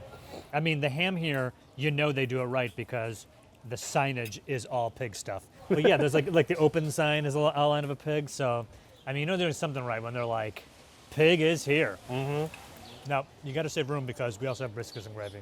Something that you have very little experience with, right? Very little experience with this. Do you know what actually is like in American-style gravy? So there's sausage in this gravy, she mentioned that. Sure. Now when they mix that with flour, it almost creates like this, I think the word is a roux, like a thick sauce. Yes. And that causes for the color. There's also milk in there as well. Sure. So I think the best way to describe it is it's a sausage gravy. Yeah. I mean, I don't hate the concept. Yeah. And these are on biscuits, which are kind of like scones, but No, not quite. no. There's nothing like scones. Okay. They look a lot like scones. This is so good. You're gonna Yeah? love it. Oh God, you're gonna love it. Right? What do you think? Yeah, not like a scone. Yeah, I know, not like a scone. I'm telling you, and all of your UK counterparts for 4 years now. It's not a scone. It's a lot more like bready, I Yeah, guess. it's butterier, Uh-huh. right? Buttery and bready. Yeah. But with the gravy, Yeah, I think it needs the gravy because they Of are course. quite dry on their own. But the gravy's good, really Oh, the gravy's flavorful. fantastic, You do get that fantastic. like pork sausage taste from it. yeah. And the American sausage, the like spicier. I feel weird telling you like our sausage is spicier. I want to imply that like it has like a heat to it. There's just more of a spice flavor to it than most of the sausages I had over in the UK. I think maybe the baseline is pretty plain in the UK. Okay, You can easily find very flavorful herby sausages, but gotcha. yeah. Let me ask you a question. You ever heard of the term diner lingo? No, I have not. What's that? So, diner lingo was kind of this thing where diners would abbreviate things because you should like shout orders a lot. So have different like nicknames for dishes or for things related to food, and just kind of took off. And it was popular for a while, but I honestly don't think anyone does it anymore. I'll give you some diner lingo I found on Wikipedia, and you tell me what you think it is. Okay, Sure. first thing, crackleberries, No idea. eggs. Oh, this one's good. You ask someone to burn the British. Oh, cup of tea? Cup of coffee? Toast English muffins. Sure, yeah. Dog soup, That doesn't sound appetizing. Coffee. water. Yeah. Oh God, frog sticks. It's gonna make sense when I tell you what it is, and it's a bit rude. French toast sticks? Close, French fries. Hey, their thing's not mine. Sorry. Irish cherries, God, no idea. carrots. What? Would never have gotten that one. This next one's so stupid. Nervous pudding. Hey, give me a slice of the nervous pudding. What are you talking about there? I'm trying to like do the mental math in my head to get there. If What's nervous? something's nervous, what is it doing? Shaking, milkshake. No, close. Jello. Okay. Shingles with a shimmy and a shake. By the way, I'll tell you what this is, and this is why this. I know why this slang didn't last. Okay, Sure. so you go, give me a shingles with a shimmy and a shake. You're asking for? I don't want to eat shingles. Okay. Go on. Buttered toast with jam, which is way shorter. Like you can't give something a nickname and it be longer. No, way harder to say. That's why the Cockney rhyming slang. He's up the apples and pears. Just stairs. Just say stairs. Just say stairs, yeah. Yeah. Slang doesn't work if it's longer. If it takes more Period. time. If it's yeah. longer, doesn't work. I gotta say, I think the perfect bite of this plate, Yeah. one of the best bites of food I've actually had on this trip so far. The entire trip. The entire trip, not just Wow. the episode. Yeah, that is a fantastic dish. High praise. Mm-hmm. And to anyone watching this out of order, we haven't done the taco episode yet. Not that I was expecting, poor quality food. Yeah. But I think the preconception with places like diners, with cafes in the UK, anywhere with just like a really big menu, Yeah. is that maybe they end up like stretching themselves a little bit thin. They're cooking a lot of stuff, but they're not doing it like super well. However, this has kind of changed my perception on that. Good. Sensational mouthful. Yeah. One of the best things I've eaten in LA, full stop so far. Yeah. I mean, I'm only taking it to bangers, baby. I'm only taking it to the winners. We are finding the best in Los Angeles, not the worst. Obviously, it's just the two of us having our own bro brunch. We could just stay here all day, finish our place, head back to your Airbnb, watch a little Fast and Furious. Wow. But unfortunately, we are contractually obligated to continue filming this very episode. And I have another diner I want to take you to. Okay, yeah, I've saved some room. I think we should go. Let's go. We're going to go check out Hollywood Boulevard. You'll see some stars in the ground. We're not getting out. Sure. A little rainy for that. Yeah, you'll get the vibe, I guess. Not going to put anyone on blast, but when you walk down, you'll see some names. You're like, really, this guy? Who? Yeah, a little bit of who and a little bit of like, man, they're giving them to anyone, it seems like. In theory, if I were what it rich enough, could I get a star? I think you also have to be like. I'm Harry from Food Wars. I think I qualify for There a he Hollywood is. face. There's getting his own star. Doing the like superhero landing pose. Yeah, you know what's also interesting about it is that there's different categories. So movies, television, recording music, broadcasting, maybe a few others. And if you excel at more than one of those, you get a separate star for it. Oh, like right. Michael Jackson has, I think, 3. He definitely has 2, possibly 3. When are they adding a category for niche internet micro celebrities? That is so fun. Jeez, isn't that a squares on the sidewalks of Los Angeles to contain all the YouTube stars that potentially could be on it? That's so funny. Could be you and me right next to like Addison Rae, dude. I don't know who that is. Who's that? This is the Saugus Cafe, which is the oldest restaurant in this county. Been here for over 100 years, since 1886.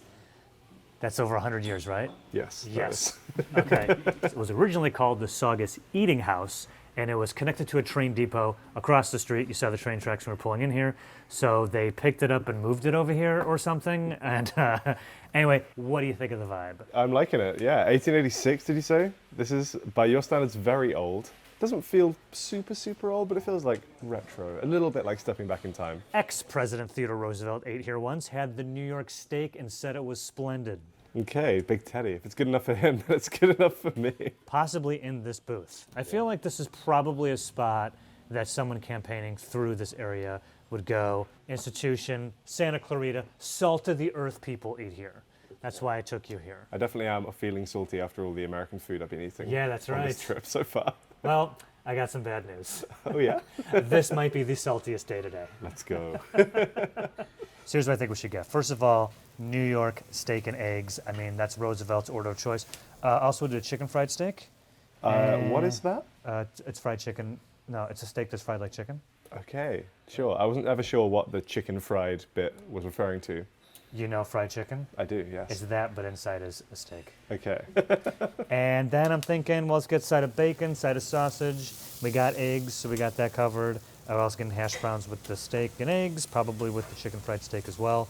So that's a pretty healthy meal, right? A couple seems cups of like- coffee. Yeah, it seems like a sort of normal way to start your day. Now, I wanted to give you kind of a little bit of a taste of different diners you can get in Los Angeles. Also, these 3 said yes. Crucially. So if there's any other diner that may or may not involve a big boy named Bob, we asked, Bob said no. Diners in LA, they kind of tie in like food, culture, history, community. So yeah, they are kind of a big deal here, and I wish I could take you to more, but a lot of them don't have email. Yeah, it seems like an old school vibe. Yeah, you would think when you go in there, like, I'm the guy from Food Tours. They're like, oh, sir, right this way. Yeah, No, come but on they're in. not. They're actually like, what is any of that? I guess our closest equivalent would just be kind of like a cafe or like a greasy spoon type of vibe. Yeah. When we had the English breakfasts in London. Sure. That's probably like about as close as you're getting to a diner experience. I will say those are much more focused on breakfast. Don't tend to be open late, Okay. which I gather is kind of a diner thing in the US. It's Yeah, somewhere some you of can them are kind of get- 24 hours, yeah. Yeah, breakfast, lunch, dinner. The menus are very different though. You wouldn't really be seeing things like chicken fried steak on the menu and a greasy spoon, for Yeah, example. yeah. Just about every diner you go to, the menu is like, they got amazing breakfast, and they've got killer burgers, and they also have pizza. Do you like pasta? They got that too. Pad Thai? Maybe. If people are willing to buy it, we've got Yeah, it. a full bar. Did we mention Mexican food? Got that too. You know, that is a good point. They'll do just about anything. Sure. Yeah, I and think that it's speaks. awesome. I Yeah. think it speaks to the skill of the chefs who work at these places that they can just pick any cuisine and be like, yeah, I can do that, and Yeah. make a passable one. It's completely fine. It's funny coming to a diner having only really experienced them so far through Hollywood. Yeah, it's funny you mentioned that. I'll use Quentin Tarantino as an example. Spent a lot of time in diners. And then at least his first 2 movies, no, first 3 movies, have key scenes, multiple scenes that take place in a diner, diners. right? There's a Yep. lot of diner stuff in that. Diner culture really is in Hollywood a lot because I feel that that is directly related to a lot of people who make movies who live in Hollywood, got a lot of time on their hands, get sick of being in the studio apartments, go to a diner to kind of clear their head and maybe write and just get all you can drink coffee and kind of hang out. Hey, food's here. Lord. Fantastic, yes, awesome. That is a thick Thank steak. you. Thank you. This is what I'm talking about. If I'm doing the ordering this whole time, we're ordering bacon the way I want it. And already I could tell they did a possibly perfect job of exactly how I want it. It's crispy, it's dry, but this is how you know. Right? Right? It's almost more like a pork scratching. Okay, so talk me through what we've got here, Joe. That's a steak, those are eggs, right? Sausage. possibly perfect bacon.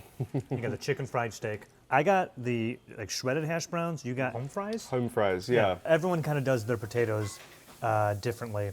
This is more common. I love the shredded and just kind of like cooked on the grill, so the crispy, I guess, shell. With hash browns, if you order them in the UK, it's much more likely to be the kind of discs, like the McDonald's style of hash browns. Yeah. Whereas this just looks like a big kind of mass of shredded potato that they cook. Yes, sir. Look at that. They shredded it and just heap it on the grill. I need you to help me with my egg literacy. Sure. In the UK, you ask for a fried egg, Yes. maybe a poached egg, Yeah. boiled egg, Okay. or scrambled eggs. We have no concept of like over easy or sunny side up or all these things. Can you give me a quick rundown of what Absolutely. these are? I think I ordered See over those easy. right there? You did. Yeah. Sunny side up. This is the sunny side, and it's up. It's pretty much you're cracking the egg on the grill, letting it cook. Over easy is this, but moments before it's ready to go, they flip it. So yolk is inside. Yep. But they cooked it on both sides. But they pretty much get it to where it's almost this, and then they flip it just so like kind of encasing it in there. So I should still have a runny yolk. Yeah, the runny yolk's inside of it. Yeah. Oh boy, this is like. I'm learning a lot. Oh man, you're gonna love it. Yeah. I've never had a chicken fried steak before. I'm still slightly confused as to what it is. Gonna get my iron for the day. Damn. It's on the Medium pink rare. side. Still mooing. How do you think Teddy Roosevelt wanted it cooked? I would think that he probably got it about this. This would be the Teddy Roosevelt cook. I mean, he was a world explorer, right? Not afraid of a little blood. Nuh-uh. How's your chicken fried steak, my man? Intriguing. It's pretty tasty. Yeah. Yeah, it tastes good. I'm not getting much steak flavor from that. I think it also might just be because it's covered in this gravy. Yeah. And a lot of what I'm tasting is the gravy. Well, I was surprised to find out that you don't have that kind of gravy, and you guys don't really have breakfast gravy in general, right? So I want you, when you're ready, to try some of the sausage. The sausage is great. Remember during the UK one, several times I was like, American sausage tastes different than UK sausage. You did. Has more of a distinct spice flavor to it. It's not a glass of wine, just eat it. What sausage in the UK tastes like? It tastes closer to that. This, I don't mean this in a bad way. McDonald's breakfast sausage. Yeah, of course, yeah. That's like very, very similar flavor palette to that. And so you get the bread, you dip it in the yolk, get it going. Boom. There you go. Yeah, that's a perfect egg. I think we should swap bites of steaks. Oh, A1 steak sauce, almost like an American version of HP sauce, right? Like kind of savory. yes, but not, I mean, vinegary. I've had both. They're not very close. Well, you'll find Okay. out in a second. Try a little bit. No. Yeah? Yeah? Ooh. Yeah. It's got a tang to it, right? It is the premier steak sauce. Super popular, been around since the 80s. It's like, if you go to a place that serves steak, there's going to be A1 on the table, no question. Absolutely love A1. Yeah, I like that actually. I actually don't think it's got as strong a taste as HP sauce, but I quite like that because I find HP can really overwhelm meats sometimes. I guarantee that's in your, how your grocery stores have like an American aisle. Next to the fluff and the gushers, I guarantee there's an A1, The A1. bottle of A1, so probably not too hard to find. I will say, like, it's a lot of food. Is it common to eat like a diner breakfast? Yeah. It's very common. Yeah. Big plate of food. You know, they do feed you at a diner, and they're also giving a lot of bread, a lot of meat, and a lot of potatoes, which is like sleeping pill on top of sleeping pill on sleeping pill. For me personally, I don't eat a ton of potatoes and bread and meat, and I'm like, let's get this day started. I ate that, and I'm like, all right. Back to bed. Yeah, exactly. It's hibernation season, so other people apparently can eat this well and then go work. I certainly can't. So for me, I only really hit the diners on the weekends or late at night. That makes sense. Yeah. Yeah. Another thing I've seen in films, TV, free refills all the time. All the time. Is that a thing? It's rare to have less than half a cup of coffee at your table if you're still eating. They'll keep filling up, keep filling up, keep filling it up. I want to point out that we're filming and we're isolated ourselves. Yeah. And she was coming by, and then we Yeah. kind of like we're like no. So that's no criticism on this place. Normally, they would just be overflowing with coffee, which is perfect for me because I can't drink enough of it. It's not really a thing in the UK. Like, in general, even places with soda machines, it's Yeah. usually accepted that you just get one and Why then is that's that? it. I don't really know. I guess from their perspective, it's like such a small cost, right? To just keep filling you up with like filter coffee. It's going Yeah. to cost them pennies. No, nothing. And might keep you around for like a bit longer and you Yeah. might order more food, so. I don't think makes it's that. sense. I think it's No? just part of the experience of like always having a hot cup of coffee. Okay. That's what I think. Just a nice Yeah, I don't think it's a loss leader. The coffee. If there were a place in the UK that just keeps filling up your tea, then Yeah. I would be there all the time. They wouldn't just give you like another like pot of hot water, not even like a new bag, just like more water. Maybe a few places, but for the most part, if you order a beverage, you get that one cup, and then if you want another one, you have to order another cup and pay for it.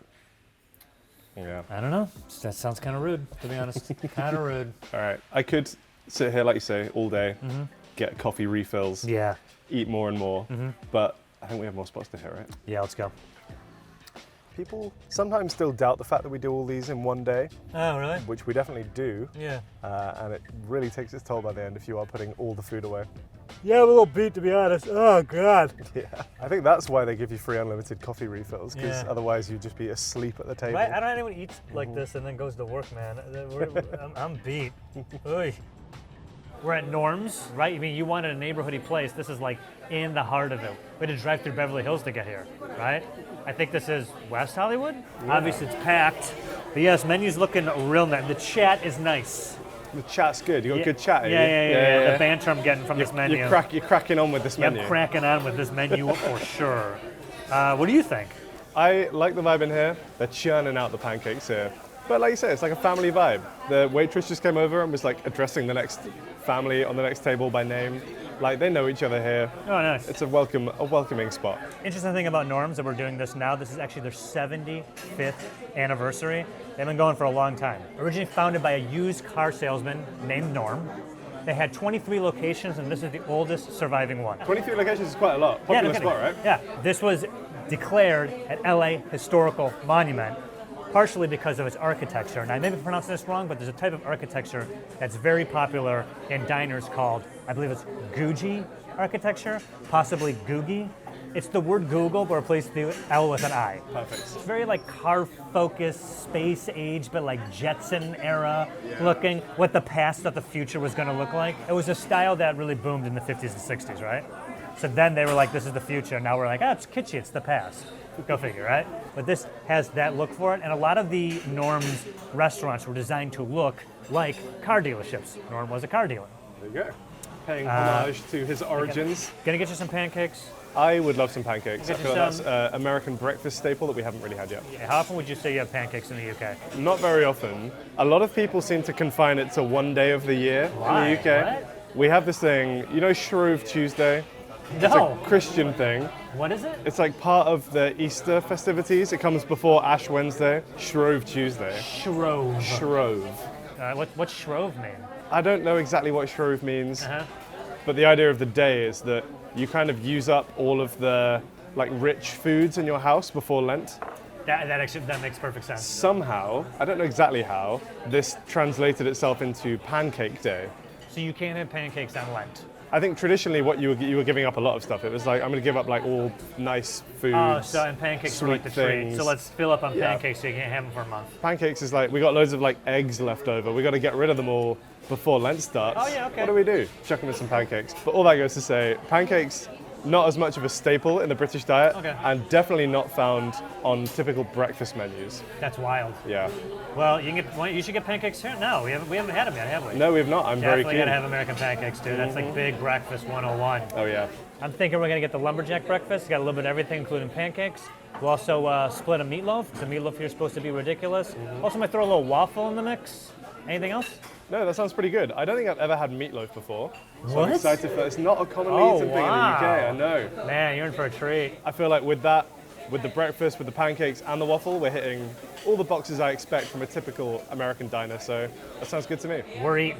Do you want to get a couple of milkshakes? Oh yeah, we're in a diner, we should get milkshakes. One vanilla milkshake for your boy, please. So you're gonna get vanilla? I would love vanilla, I'm yeah. probably gonna get strawberry. That's fine. Do you, Joe? Thank you. One thing I love is that you guys have this chef's sampler platter on Yeah. the menu. It's chef recommended. Apparently so, but it's basically just an array of fried stuff. Yeah, the chef really likes his fried foods. We love them too in the UK. We would call this usually British tapas. It's become like a sort of cult thing where you just Why? get like just a buffet of beige foods, basically. Yeah. Fry a bunch of stuff up. You have like chips in there, your onion rings, your mozzarella sticks, chicken nuggets, various other bits. Oh, thank you very much. Still not used to these free refills. the 24/7 eatery Yeah. is not that much of a thing in the UK, and I'm kind of sad because Why is that? I don't know. I'm not really sure. There are like people who are awake at that hour, and I'm sure would benefit from a space like this. I would think that it's not as common because of the cost of operations. Because I'm also thinking, whenever you see a late night spot portrayed in film and television, Sure. one key element is that no one's in there. Sure. And even though it is kind of an interesting vibe to be one of the only 4 people at a diner or 2 in the morning, I don't know how much that waitress has been there for several hours is making off of that dollar cup of coffee you're nursing. So it's probably too expensive? I don't know. Yeah, just I mean, being- they're still doing it, so they're making it work. Yeah, it must work on some level. I don't know. I just think it's cool to have like a space where, Yeah. you know, you want to get out of the apartment at any hour, you can. Come to your diner, get a pretty cheap and affordable meal, free refills. Oh man, the milkshakes are here. Vanilla Yep. Thank you. and strawberry. Love Now- that. So you get like a little refill You get the extra, right? in the cup. Isn't that nice? Amazing. Wow, this is a lot. So looking here, I mean, this is enough for 2, I think. That's very How's good. that one? Very tasty. No good? I mean, it's basically just vanilla ice cream in a glass, so can't go too far wrong. Sugar on the strawberry, man, that's fantastic. You know, it's good when it just like doesn't go back down Oh the yeah, straw. look at that. It just stays in the Can't straw. confirm it's a thickness. I think the closest we came to having diners in the UK is this place called Little Chef, Little chef. which was this chain of basically like highway side restaurants that would do kind of American diner style food. So you can get like a full English with the pancakes, Wow. which was A rare. full English breakfast with pancakes? Yeah. Oh my god. Or like the American or whatever it was that kind of would come with all the extra You stuff. called it the American. Yeah. I think they've actually closed down now, which is kind of sad because that was always a highlight of like a little family road trip when I was younger was a Little Chef breakfast. And a little But chef. That's about as road. close as we've come to having diners So in the it's a UK. chain. It was a chain, Okay. yeah. This is also a chain, right? I think in theory you can call it a chain. I think it's mostly just in this area. When people say chain, I think like multiple states, multiple cities. The only like chains I can think of are like IHOP or Denny's and I mean, I like this better than those places. I don't want to disparage those places, but I would think that Norm's has a specific Los Angeles je ne sais quoi that you're not going to get at those big corporate chains. Personally, I feel. Hey, thank you. That's in this. Beautiful. That's really good. Wow, dude. Before I embarrass myself, can I just check that this is in fact maple syrup? Yes, that is. I don't know Okay, if it's good. maple syrup, but it is syrup. Because like seeing a jug like this on a table in the UK, not super common. What I else do you thought- think it would be? I was like, is this maybe honey to put in your tea? No, definitely not. Or is this like cooking oil for some reason? You guys love putting corn syrup on everything. You never quite know, but Well, take it easy. oh yeah. This is how we do it in America. The size of these things, Yeah, man. that's good, right? They are huge. That's a lot. They're obviously American pancakes, so they're like kind of thick and fluffy. Yeah. I mean, I'm excited to eat them. I went ahead with something a little more time appropriate. I got the meatloaf to put bacon on it. Happy to see that. And you notice these mashed potatoes, they kind of like made a little divot for the gravy. Yeah. Also, I like that gravy looks more like our gravy. I feel Yeah, more they at got, home and they got here. gravy in the meatloaf. I mean, this More is just, I familiar. mean, come on, how great What does this look? is meatloaf exactly? Because I'm still not quite sure. Ground beef with other like seasonings and spices, and also I think they use like egg to kind of keep it all together. Sure. And it's everyone's discretion of what it is, but it is eventually looks like a big log of meat, and you just kind of cut it. But I know it's got like toppings on here, but if you kind of see, it is like of ground beef Yeah. consistency. See Okay. that? Kind of like a giant meatball, tubular meatball. Yeah, that's a good way of putting it. I don't really taste like one because like the gravy's different and the spices, but yeah, a little bit like that. I'm gonna go in for some pancakes straight away because I'm excited. And the this butter meatloaf in is there awesome, as well. dude. You can get a little more gravy. This is where it's at, dude. This is where it's at. The butter on here, like quite salty, works Is it? really well with the maple syrup. It's a good mix, right? Salt and sweet, man. Salt and sweet. Give me a slice little. of- yeah, I'll yeah, take a yeah. little slice of meatloaf. You bet. Your first meatloaf experience. It's not exactly like a meatball, but pretty close to it. Yeah. And you see like the mushrooms, how that would go with it. A bacon is always welcome on on anything, but The gravy's really good, actually. That's a lot closer to what I would associate with like a British-style gravy. You'd have that kind of with we your have roast lots dinner. of different gravies here in the United States. Almost everything is a classic menu item you can find just about anywhere, but this is so good. This is like really, really good. Mm-hmm. I'm a big fan of all of this. Let's try some breakfast staples, because I Yep. want like a basis of comparison as well. See the bacon? Maybe not quite as cremated crispy as you like it, but this is more my speed. Oh yeah, it's still pretty crispy. Fantastic bacon. Oh wait, sausage is a good litmus test too. Man, Norm's is fantastic, huh? I'm impressed, man. I gotta say. This is actually slightly less McDonald's vibes and more like just British, like chipolata vibes. Okay, all I would right. say. Yeah. We have a sort of sub-genre of sausage called chipolatas, kind of like this. Food's coming in fast, so get a load of this strawberry waffle. I mean, this is only going to be amazing. There's no way this waffle isn't delicious. Look at that, man. Where do waffles sit in the kind of pantheon of like baked desserts for breakfast? Are they kind of up there with pancakes for you? I can't say, man. It's I go either way any day. I feel like pancakes are a little bit more common, just because you can cook them on the same grill you're cooking everything else with. Sure. Yeah, when it comes out, still a little bit warm. The strawberry mixture they've got on there is delicious. So, Whipped cream is good. That would kill with a scoop of ice cream. well, this is fantastic, and I'd love to eat all of this, but I feel like I'm gonna burst. But we got to figure out which we think was the best today. Run it down. First of all, Nick's. Nick's was great. Vibe in there was lovely. Yeah. I enjoyed the kind of chaos and the small environment once you're in there. Yeah. Sat on the bar, you don't know who you're going to be sat next to. You could be talking to anyone. Again, you're having your kind of like Hollywood main character moment while you're eating your very, very tasty food. I like the little spins they were putting on it. Again, still thinking about those huevos rancheros. Thought they were excellent. Yeah, Saugus. What'd you think? I was really impressed by Saugus. I think the quality of the food, was excellent. Your steak particularly, I was like, Yeah, wow, right? I could not believe that was coming from a diner of Yeah, all places. right, yeah. That was like a steakhouse meal Yeah. at a diner. The vibe in there was cool. Again, felt very old school. Slightly on what I would say like the quieter side, maybe. I think that's a place where you would go take like a book or go and write your screenplay while you're getting your refills, a free coffee, eat your food. But I did really like it. Okay, and then we come to Norm's here. Yeah, Norm's has really impressed me, I'm going to be honest. I've really enjoyed it here. I think the kind of approachability and affordability is really nice because LA is an expensive city. This is somewhere where if I stayed here, I would probably be coming like most days, to be honest. Because you know what you're going to get. It's going to be reliable, it's going to be tasty, it's going to be cheap, it's going to be fast. And Everything, literally everything we ate here was amazing. yeah, I love it. really good. And I think judging from what you've said and just kind of from what we've experienced today, Yeah. I think this is really representative of the general LA diner experience. I would agree with you on that. Of course, we loved all three, We did. but if you had to pick one, which would be the one you pick?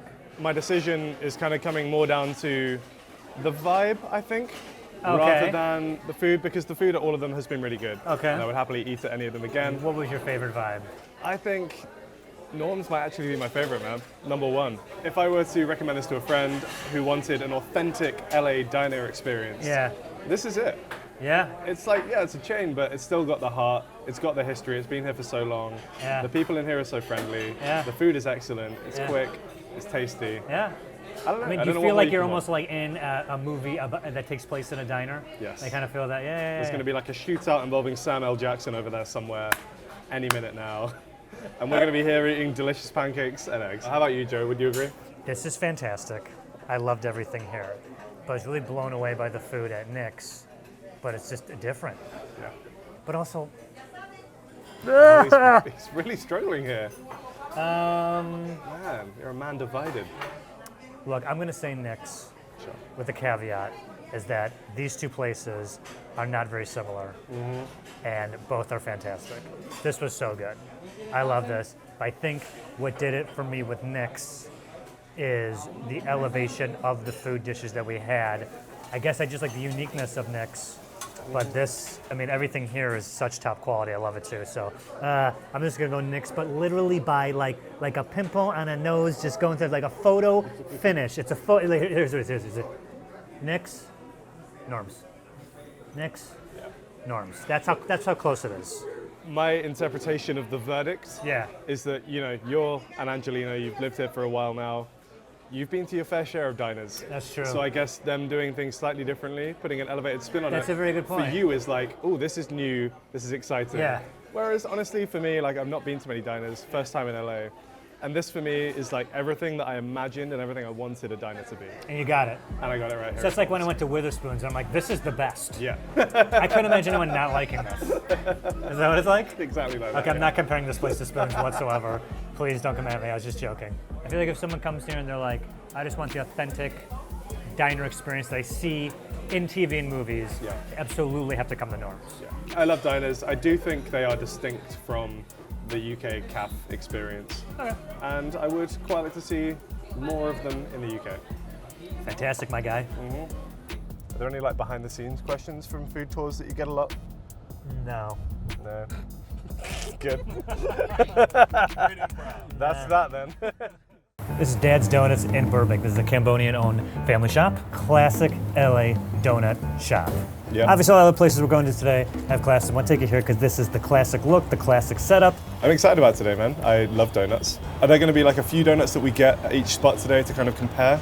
Definitely gonna have the glaze, the sprinkle, the Long Johns. Dude, when I was a kid, I loved Long Johns. I don't know why. Long Johns are my favorite. Long Johns? Yeah, Long Johns. Interesting. The long ones. Do you call them Long Johns there? No, in the UK, Long Johns are like thermal trousers, thermal pants. No, we call those. Yeah, we also call it that Same too. thing, okay. Yeah, two names. When I go in there, I'll make sure. Maybe that's just something that I started calling them for some reason. It's unique to Joe Avella. Yeah. One thing I'm really looking forward to is having donut shop coffee. Okay, I feel like the diner coffee that we had slightly underwhelmed me. Donut shop coffee. No. Donut shop coffee is where it's at. Is that where it's at? That's okay. where it's at, yeah. All right, man. I think we should get some donuts Wanna and get some some donuts? coffee. Okay, Yeah. let's do it.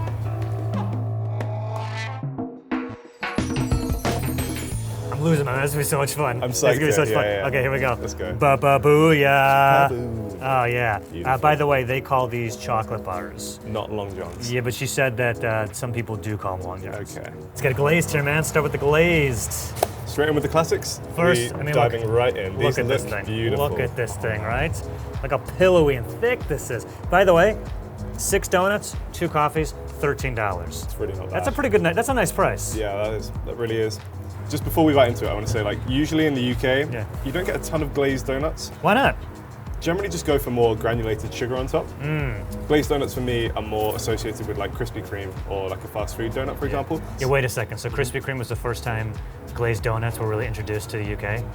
Yeah, maybe not. I don't know if it's the exact Yeah. first, but like they definitely popularized it. You guys must have lost your minds. You must yeah. have been like, what is this? This is brilliant. Glazed donut's so good. I mean, Yeah. it's the classic. It's the standard for a reason. So good. Let's Donut take a time? bite. Yeah, Cheers, do it. man. Nope. I'm in trouble today, man. Slow down. Oh, goodness. It looks like a big donut. Second hit your mouth. What?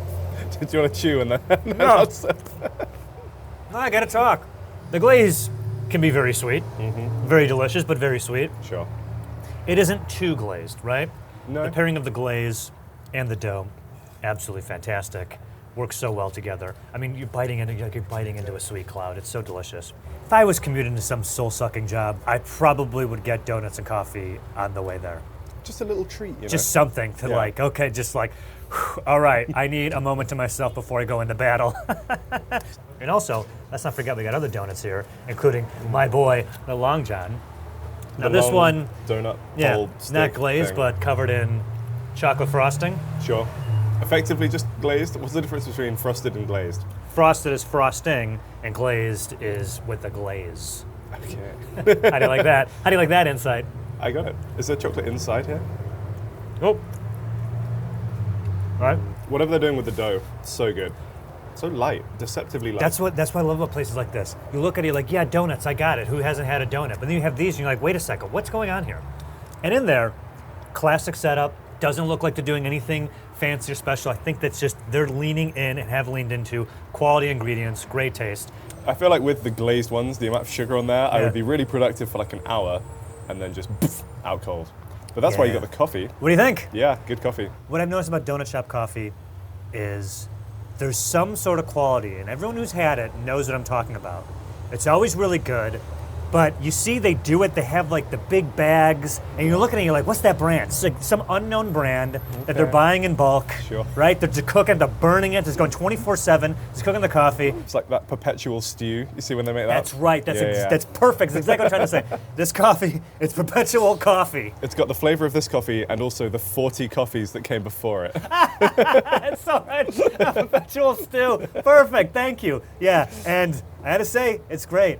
Can I try something? Is this sacrilegious? Or No, is this is do encouraged? it. Yeah. Do it. This is some Twin Peaks stuff you're doing right here, buddy. Get in there. Oh yeah. All right. It's not a bad idea. I just feel like And then, if you like sweet coffee, your coffee is sweetened with the glaze. that's kind of the move. Welcome to America, baby. Oh, yeah. Right? I see one more donut in here. The pink sprinkled. The Homer Simpson. Now this one might be a cakier one that you're used to. You see? Yeah, the dough looks very different to this one. Now, you know what an old-fashioned is, right? An old-fashioned donut? The cocktail, yes, not the donut. Man, I'm realizing donuts are named after other things. Long John's, Old Fashions. An Old Fashioned is a donut that is a cakier donut. Right, okay. Yeah, definitely a Dippin' Donut. Not for the first bite, but this is definitely a Dippin' Donut. Okay. Want to do a bite? Yes, sir. Oh, yeah. Oh, yeah. The flavor of the icing, really good. Yeah, really good. Strawberry? Yeah, the texture. I think it's some kind of fruit or berry. Some berry. Mystery Panberry. berry. Yeah. A panberry flavor. Maybe our boy Rudolph Boysen back again. Go for a little dip. We're really building a world across these episodes. One thing I'll point out, I'd say most of the donuts that you find in the UK, particularly these kind of like sugared donuts, will tend to be the yeasted bready dough. Yeah. But they tend to be quite chewy, which personally I quite like actually as a texture. You prefer your donut to be more like a war ration. Pretty much, yeah. I just want something with some chew in it. Just give me a big ball of rubber, and I'm I happy. I understand. As someone who doesn't have donuts this light, what do you think? How does it land with you? I like it. I think it's not really like a case of one's better than the other. Yeah. I think for me it's just like a slightly different style. I also think when they're this light and fluffy, easy to eat more of them. I could put this whole box away pretty easily, whereas in the UK if I had 6 donuts I'd be like, oh my god. Yeah, that's true. That's more like having 6 bagels. Yeah. There is a small chance my opinion will be changed during this, but either way, I'll still be able to appreciate these, I'm sure. All right, man. I'm glad to hear it. I could sit here all day and do a nice donut session here, but we have more LA donuts to try. Want to head out to the next spot? I very much do. Let's go. Let's do it. Oh, man. All right, I'm already having a sugar high and a crash and a caffeine buzz all at the same time. Good. This is definitely the quintessential American experience for you, right? It's like 9:30 a.m. We're all like jacked off of That's sugar right. and Just caffeine. all the food drugs just coursing through your system at once. USA, baby. All right, next stop, we're at Donut Man in Glendora, California. This place, fantastic donuts, but I want you to specifically try their strawberry donuts. They're absolutely incredible. They are bursting with giant pieces of delicious, fresh strawberries. So good, you have to have it. That sounds good. Fruit and donut, particularly fresh fruit and donut, not something I've had a lot of in the past. I'm excited to try these. All right, let's go. So I have 2 of the strawberry donuts, 2 glazed, Do a long and john, one or of you the can do- chocolate long ones. Is that called a long john? It's a chocolate bar, but everyone calls them long johns. Thank you. Yeah, 1 long john. Helpful. Okay, thanks. Thank you. Yeah, let's go this one. So they don't have any tables and chairs here, so I thought we would complete the full American experience by eating in the car. In the car, perfect. My girlfriend always makes fun of me for waiting for my food and drinks to cool down before I eat them. Well, don't let it cool. What do you think of this temperature right here?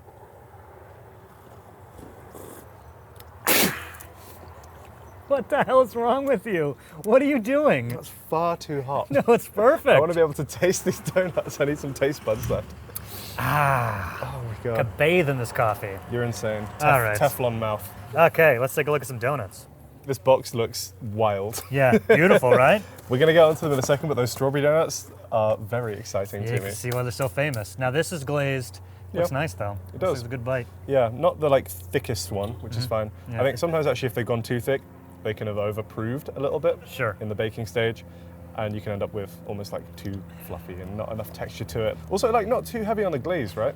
Good observation. I'll grab a half of that. Okay. That one for you. Well, definitely doughier on the inside. Maybe Little closer bit. to what you like. Yeah, almost. We'll give it a try and Yeah. find out. Let's go.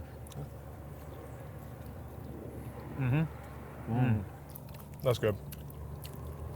I think it definitely does have a bit more chew to it. Uh, Do you get that? I do. Not as pillowy. More of a bite to it. Mm. I don't know if I would consider it cakier, but has a thickness to it that I like. Lets you know it's there. So something that I don't think you've ever had would be these strawberry donuts. No, sir. I mean, look at that.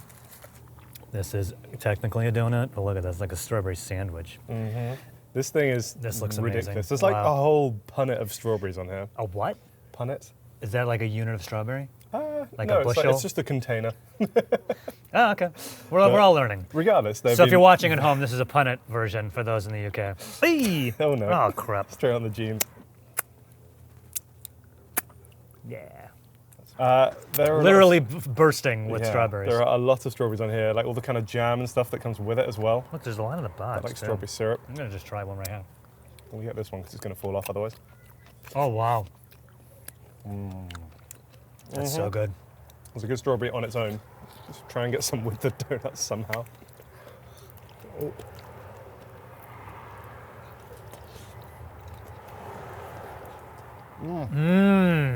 Wow.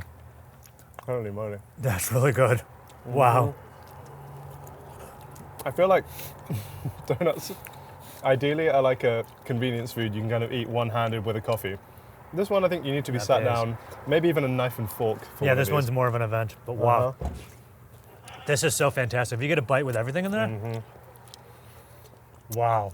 So I think for me, they need the donuts here to be like on the chewier side. Yes. Because a lot of the donuts on the menu are full of stuff like this. It's Absolutely. like jam, fruits.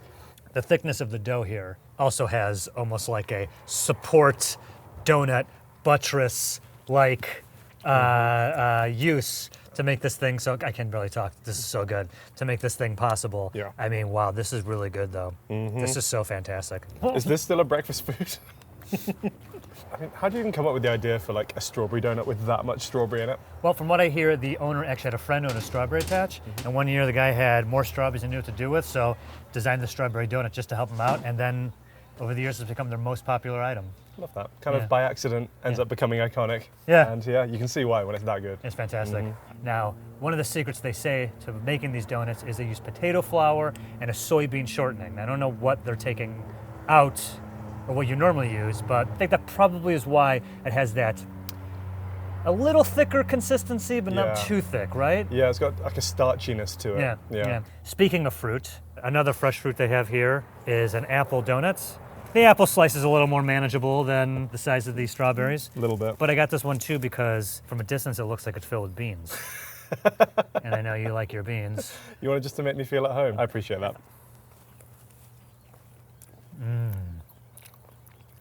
Oh yeah. Also fantastic. That filling is so good. It's like the cinnamon in there, the apple. But the fruit that they're doing here, man, the fruit, it's so fresh and flavorful. You know, people, I think, would forgive a lesser quality fruit in their donut because they're kind of coming for the sweetness, right? But Donut Man's like, nah, forget that. You're also getting the fresh fruit too, which I really like. It's that attention to detail that I think is why this place stands out. You can taste the difference. Yeah. It's like still got that crunch to it, that fresh apple crunch. The textures are good, the flavor's great. So fantastic. Yeah, these fruity ones, man. Delicious. Look what I got. Huh? Another Long John, and it is a long, long John. But they're calling them chocolate bars. Sure. So still no one has fully confirmed that it is a long john. Yeah. This one I think he said is a tiger tail, That's what he said, yeah. which is enormous. Oh, I think cool. It's Look got at like a little twist to it. It's got tiger stripes to it. Yeah. Okay, go.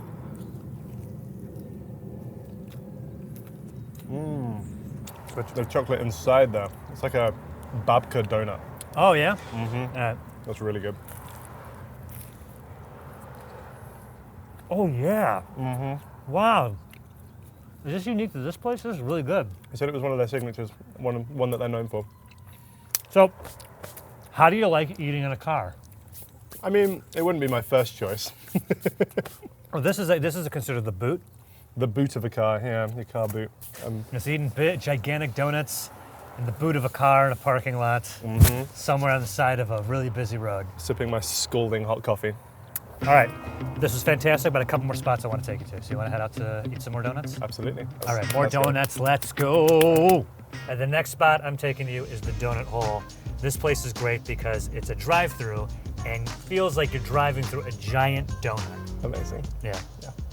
Not a lot of scones to drive through over there in the UK, is there? Not enough holes in scones to get a car through, I'll tell you that much. I can't wait to see what this is going to be like. This place is great, yeah.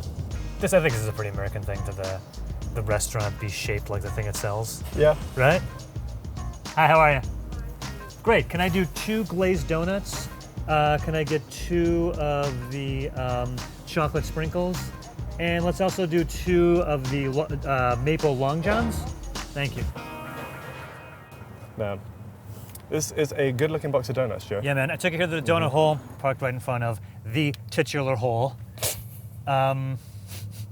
What are you laughing at? Just the word It's a hole. donut hole. You can take this guy anywhere. Drive through, cash only, give me the donuts, and go. Fantastic spot.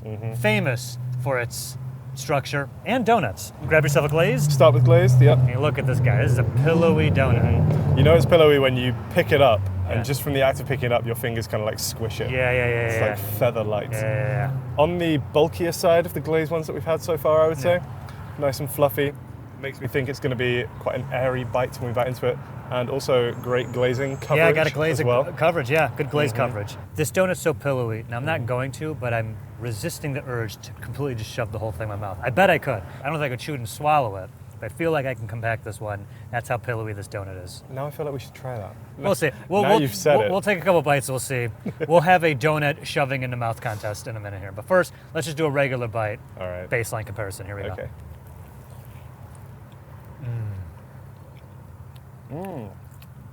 Yep. I'm actually getting more flavor from the dough maybe than some other places we've been to so far. Interesting.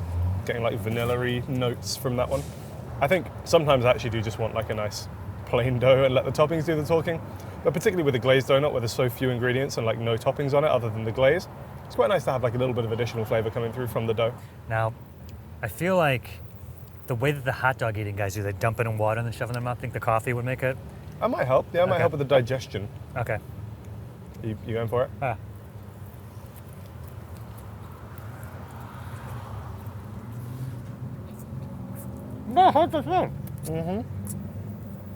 Actually, despite my face during that was actually very satisfying.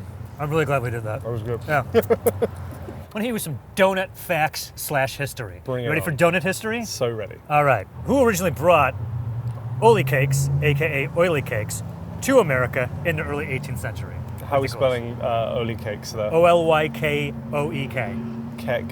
That's either German or Dutch. Dutch, you Yeah, got it. there we Yeah, the go. Dutch brought it over here. So the recipe for Doughnuts dates back to the 1750s, and it was actually more of a ball and not a ring donut. Sure, I guess like a nut shape, you know. Yeah. So they say that the actual ring shape of the donut wasn't invented until around 1847.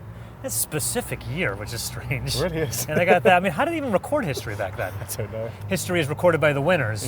So if there was any donut wars, this guy's like, yeah, I did it. 1847. Mark it.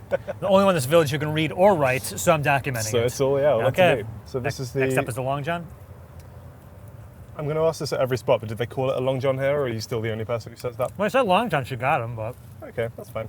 this is a good Long John. Great chocolate flavor from the icing. What is it that draws you to the Long Johns rather than regular donuts? I think because they're easier to eat. You just kind of go boom, boom, boom, boom, boom. It's like Bugs Bunny eating a Yeah, carrot. Yeah, exactly. That's exactly what I was like as a kid. And then last but not least, when I got these chocolate donuts, I wanted to get something cakier so we could get a different version of the type of donut here. So this is a smaller donut. It's denser. Yeah. I feel like this is still more donut than any of the other two we've had Yeah, I before. think this would fill you up more Yeah. than even like a very long Long John. You're going That's straight in why- for the coffee. Gotta go for the dip. I might get one bite dipless. Gotta loosen it up. Okay. All right, go for it. Yeah. It's the first time we've had like a chocolate or like a flavored dough today as well. Is it? Yeah. Oh, The others have just been all plain donuts, right? yeah, good point. With the icing on top, but this one, the actual, obviously, dough is chocolate flavored itself. I want you to notice that although it is a donut, by donut standards, the dough itself is not very sweet, right? Yeah, but really not. it's topped with the frosting and the sprinkles, which adds to the sweetness. So they know that you're gonna get a lot of sweet on top, so don't go crazy with the sweetness in the dough. Don't want to Yeah. overload it. Which is crucial, actually, because I think if the dough itself were really sweet here, Yeah. it would be too much, but right now it's actually kind of fine. Figured it out. They cracked the code over here, the donut hole. They really That's did. why it's the quality. That's why it's shaped like one of these. Well, I don't want to sit in the boot any longer. I want to go get some more donuts. All right, let's get out this trunk. Let's go. Trunk, if you like. We're American. Primo's Donuts. Let's go. Open at 6 6 a.m. a.m. they open. Jeez, I man. mean, Early morning. you Breakfast couldn't food. pay me to start work at 6 a.m. This is Primo's Donuts. We're kind of on the west side of LA. I believe this town is Westdale. Fantastic place. Been here since 1956. originally opened by Ralph Primo Sr. As the story goes, he was in the area looking to buy a house. After a day of looking for houses, he stopped in here to get some donuts, and after a few minutes came up to the car and surprised his wife with the news that he in fact bought this donut shop. And we are here because these have some of the best donuts in LA. Okay, high praise. Yeah. Also, if you bought a donut shop without asking your wife, how do you think that would go down? That'd be it for me. That's a wrap. That's it. That she'd be like, have fun at your donut. You're sleeping there, pal, and peel off of the car and the pets. One thing you definitely got to try here is the buttermilk bar. It was my favorite donut from a couple of years ago. It's absolutely fantastic. And of course, a glazed. Also do an apple fritter and the cinnamon twist. It's a lot of donuts, but they all sound very tasty. Oh, they're all fantastic. More fruit, seasonings involved. Love to see it. All right. First things first, of course, the glaze, which we've been trying all day. First impressions looking at it. They look beautiful, very picturesque donut. Yes. Pretty much like 360-degree glaze coverage, which I like. Yeah. Not seeing many bald spots there. Nice and warm too, they're fresh. Yeah. Yeah. Yes. Smells good. Got a little bit of a weight to it, which I like. Bit hefty. Want to take a bite? I really do. Okay, cheers. Mmm.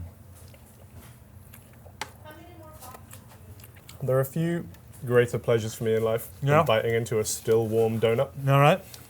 There's like a thing in the UK, getting donuts by the seaside. You get these little like huts right along the beachfront Yeah. that will just be making and selling fresh donuts throughout the day. Because the way they do it is that they're like really small, so they fry really quickly. So they're like almost made to order, and you get them, and they're still really hot. Yeah. And so it's kind of evoking those memories for This me. reminds you of that? A nice warm, fresh donut Oh, that's so nice. with the sugar on there. That's all it needs. Yeah. It doesn't need much more than that.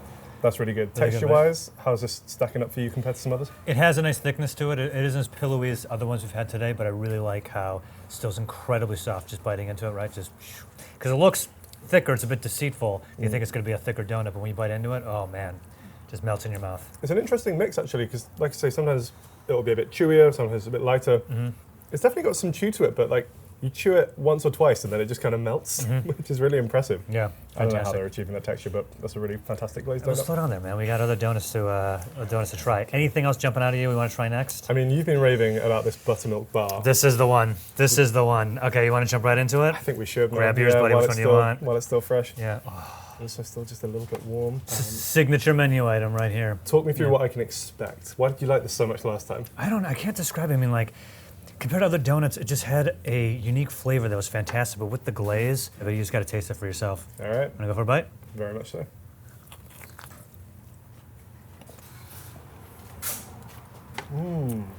Pairing that savoriness of the buttermilk donut with the glaze, it's so incredible. So this is more of the kind of cakey style as well, right? No. Chew your food. It has a heaviness to it that I really think is really good. I could just have one of these.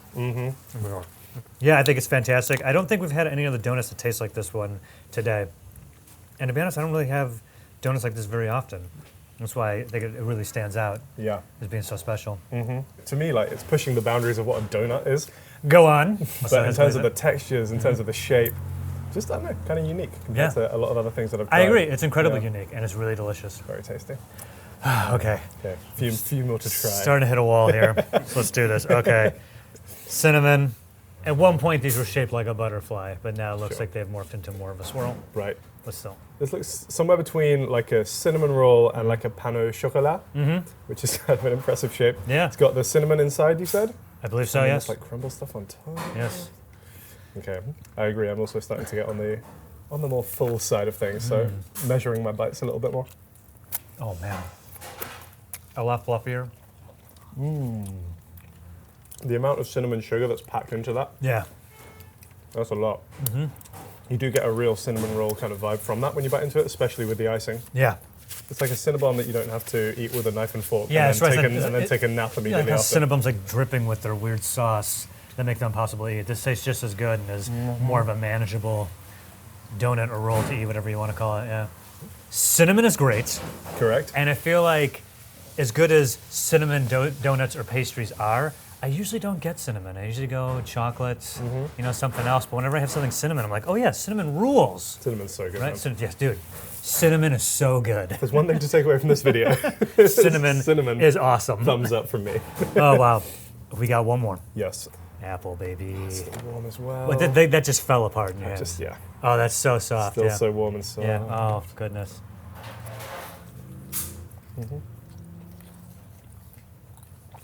I was expecting this to be more of a cakey one, but again, it's more donut. It's more of that yeasted dough. It's just so light, it's so fluffy. And with the amazing glaze, it melts perfectly in your mouth. It's so delicious, but it isn't overly sweet. No. I want to point out, you think something that's covered in glaze is going to be like too much, but it's not here. It's the perfect amount. I've actually been impressed by that throughout the course of today.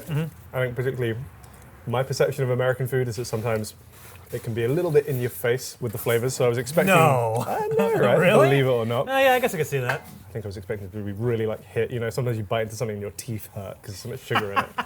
Yeah, I do actually know what you mean, yeah. You just feel it in like your gums. You can feel like your gums like receding, like, my teeth are getting bigger. Yeah.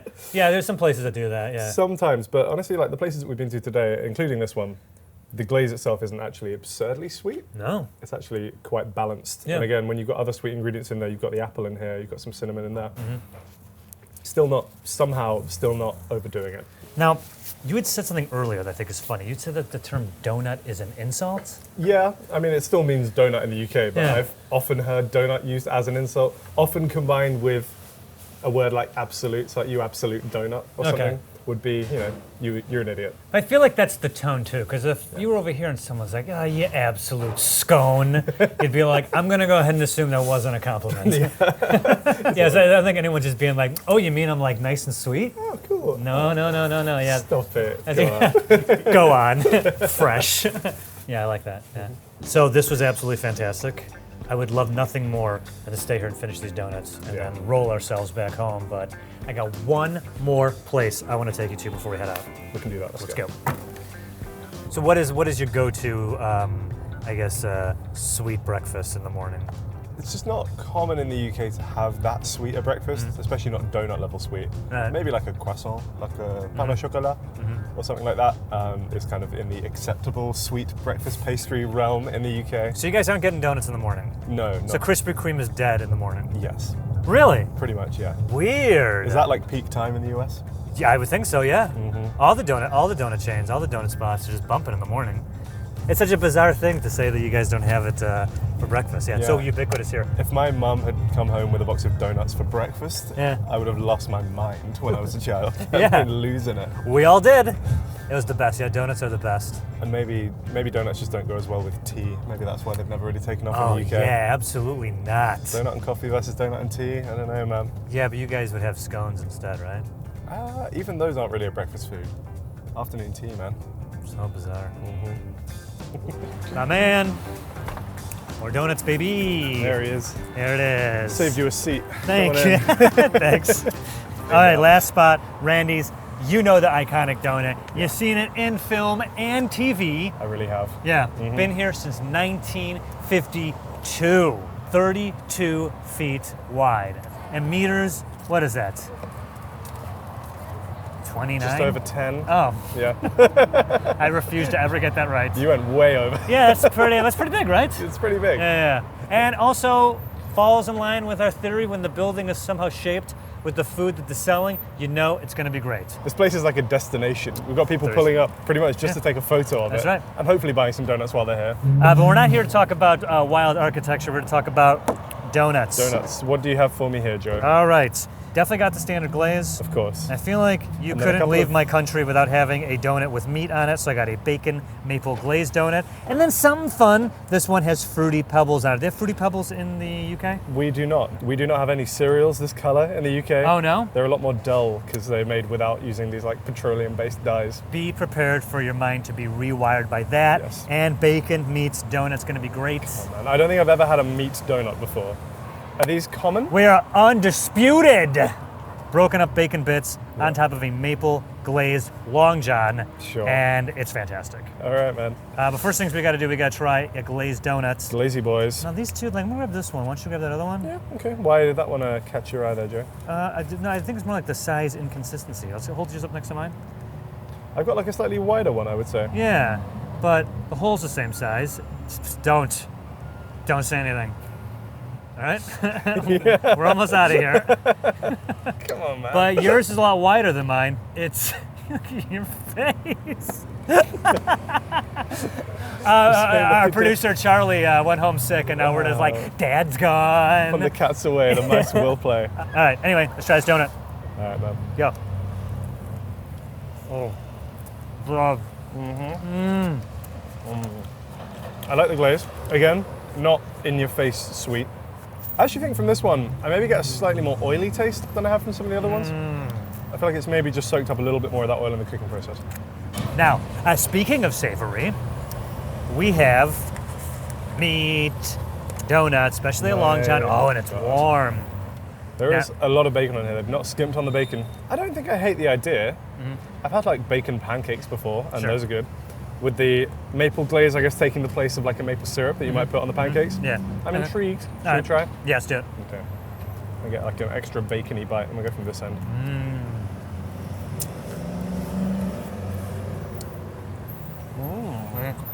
It really is like biting into a stack of bacon pancakes with maple syrup. That's fascinating. Yeah.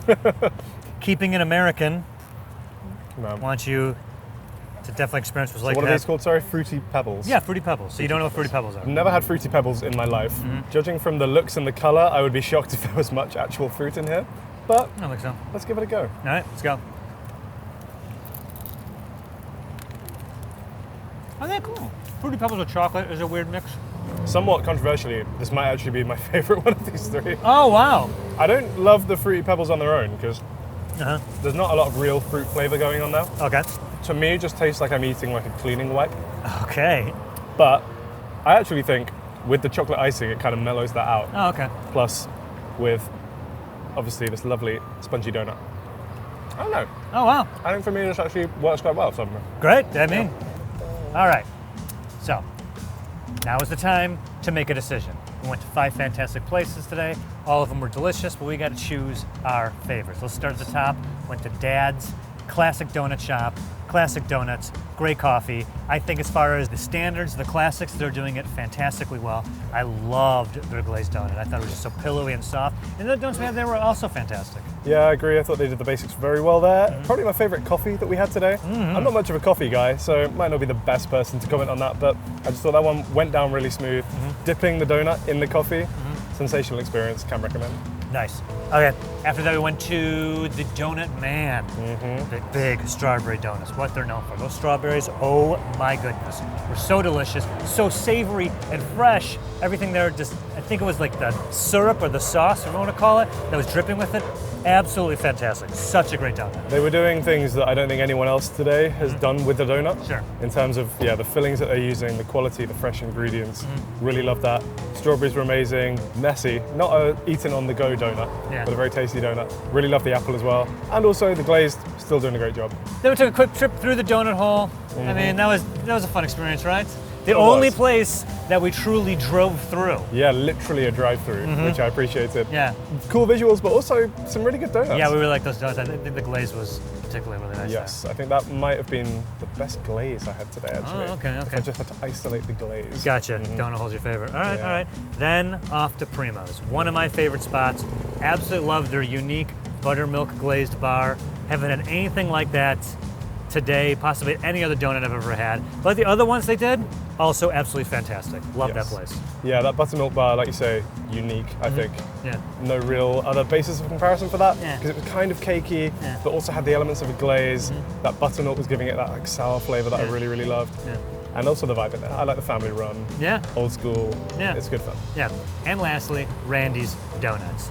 Iconic institution of a giant donut, but actually the donuts, pretty incredible. Yeah, we had to come here. Just driving down the road and seeing this enormous donut, it draws people in, man. It's like a beacon of flavour. Yeah. I thought the donuts were good. I will say maybe just with the glazed donut, had slightly more of an oily taste to it, which I didn't massively appreciate, but glaze was really good. Texture was good. The maple bacon donut, interesting. Don't know if it would be my first choice coming back here as a Yeah. Brit with my weak palate. But those Fruity Pebble donuts kind of surprised me, actually. I know you weren't like as much of a fan, but that might be my top choice here. All right, so we got to pick. Go for it. What was your favorite? I think for me, it's a race between Primo's and Dad's. Whoa. All right. It's a 50-50, there's not a lot to separate them. But I think I might lean slightly more towards Primo's if I had to choose one. I think it was your favorite back in the day. And coming here, I think I'm inclined to agree with you. But I want to know if your opinion has changed or is Primo still number one? You know, it's tough because the other places we went to, they were also so fantastic. I had Randy's before. Donut Man, that strawberry donut was just absolutely incredible. I really thought it was fantastic. I loved it. It's something I would love to go back and get, something I would tell people to go get if they came and visit. But after all these years, I think Primo's is still my number one. There you go. I mean, yeah. Everything they did was the best. Yeah, it was Primo. Yeah, it was Primo. But I want to point out real quick, looks like I'm not so crazy after all. A long john, right? Vindication. Yeah. So the donut shoot today.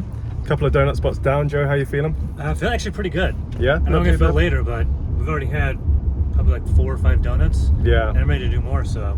I think the sugars are concerned for this one. I feel like we're going to crash pretty hard in like a couple of hours time. Yeah, but that's what the coffees are for. Here we go! Today we're trying some of the best tacos in Los Angeles. I think today what we're going to try and do at every place I take you, we're going to do a variety of tacos. We're going to get different types of proteins. Definitely want to do beef or steak, chicken, pork, seafood if they got it, any other specialties the restaurant might have. I'm going to do my best to explain to you, a person from London, what tacos are like in Los Angeles. And I will probably not even scratch the surface, but hey, a day of eating tacos and we're not paying for it. I mean, what more can you ask for? Not much, yeah. I'm very excited. Coming out here, this is maybe the video I was most excited to shoot. Yeah. Because like you say, Mexican food in the UK, not the best. We do have Mexican people living in the UK and making and selling the food, but it's just not widespread, especially not compared to a place like LA where you guys seem to have an absolute abundance of Mexican food. That we do. Today we're starting at Tacos 1986. Been here several times. They're one of my favorite go-to tacos. They specialize in Tijuana tacos,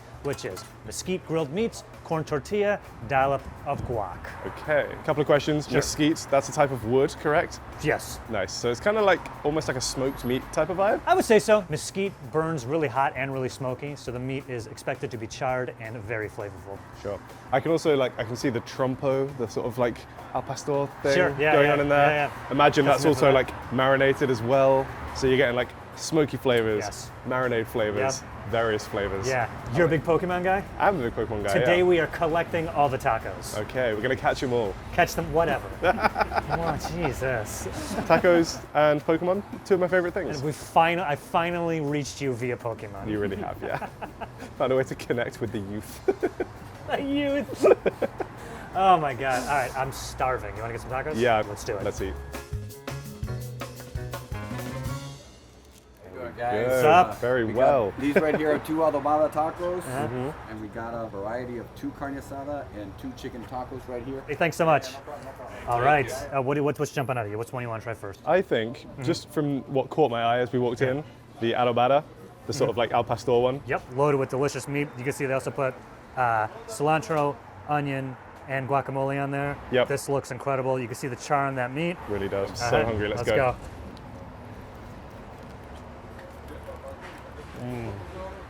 Joe, we're eating good today.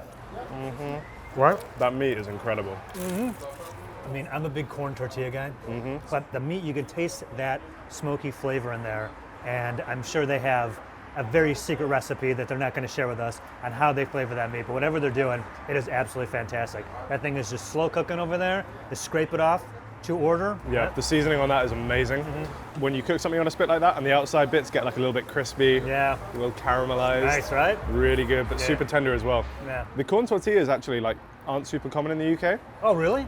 Oh, Yeah. no. I know, What the heck's going on over there? A lot of times, if you order a tortilla or you see like tortillas on the shelf in a supermarket, they'll just be flour tortillas. Do you guys even have corn in the We UK? do have corn, yeah. Okay. I don't think we produce it on a mass scale like America does, because you guys put corn in everything. Yeah. But corn tortillas particularly, I know you have to do like quite a complicated process to kind of get the corn and make it into this.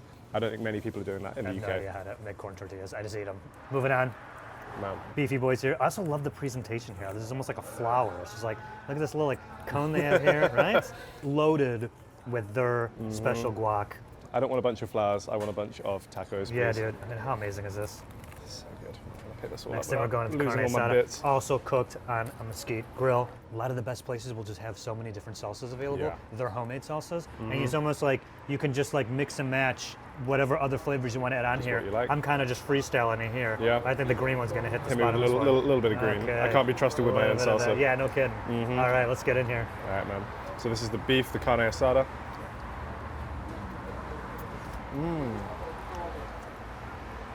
Tasting that, right? Yeah, How flavorful is that meat? Oh, wow. that's so good. The green salsa, tangy. I think I'm getting more of the smoke flavor from the carne asada. Yeah. I didn't I mean, see how this one was that is cooked, but directly on the grill. straight on the grill. That's why. That makes way more So, sense. like mainlining that flavor, that mesquite flavor. Beautiful. Very well seasoned. Yeah. Guac's good. I gotta say, I think people have gotten used to mediocre guac. Guac hit the mainstream, Steven, like 10, 15 years ago. It was like nowhere and suddenly it was everywhere. But the store-bought guac, you have it and you're like, yeah, it's fine. I think everyone kind of says it's fine. Go to Chipotle, they charge extra for it, and it's perfectly fine. And you come into a place like here, this guac is next level. You realize what guac can be when you eat Yes. it at a place like this. Something that I know you over in the UK are very familiar with, chicken. Yes. You got your chicken shops, right? Are you guys not familiar with chicken? Yeah, I guess we got chicken over here too. We're moving on. We do have our chicken shops, but to none the of them. chicken category.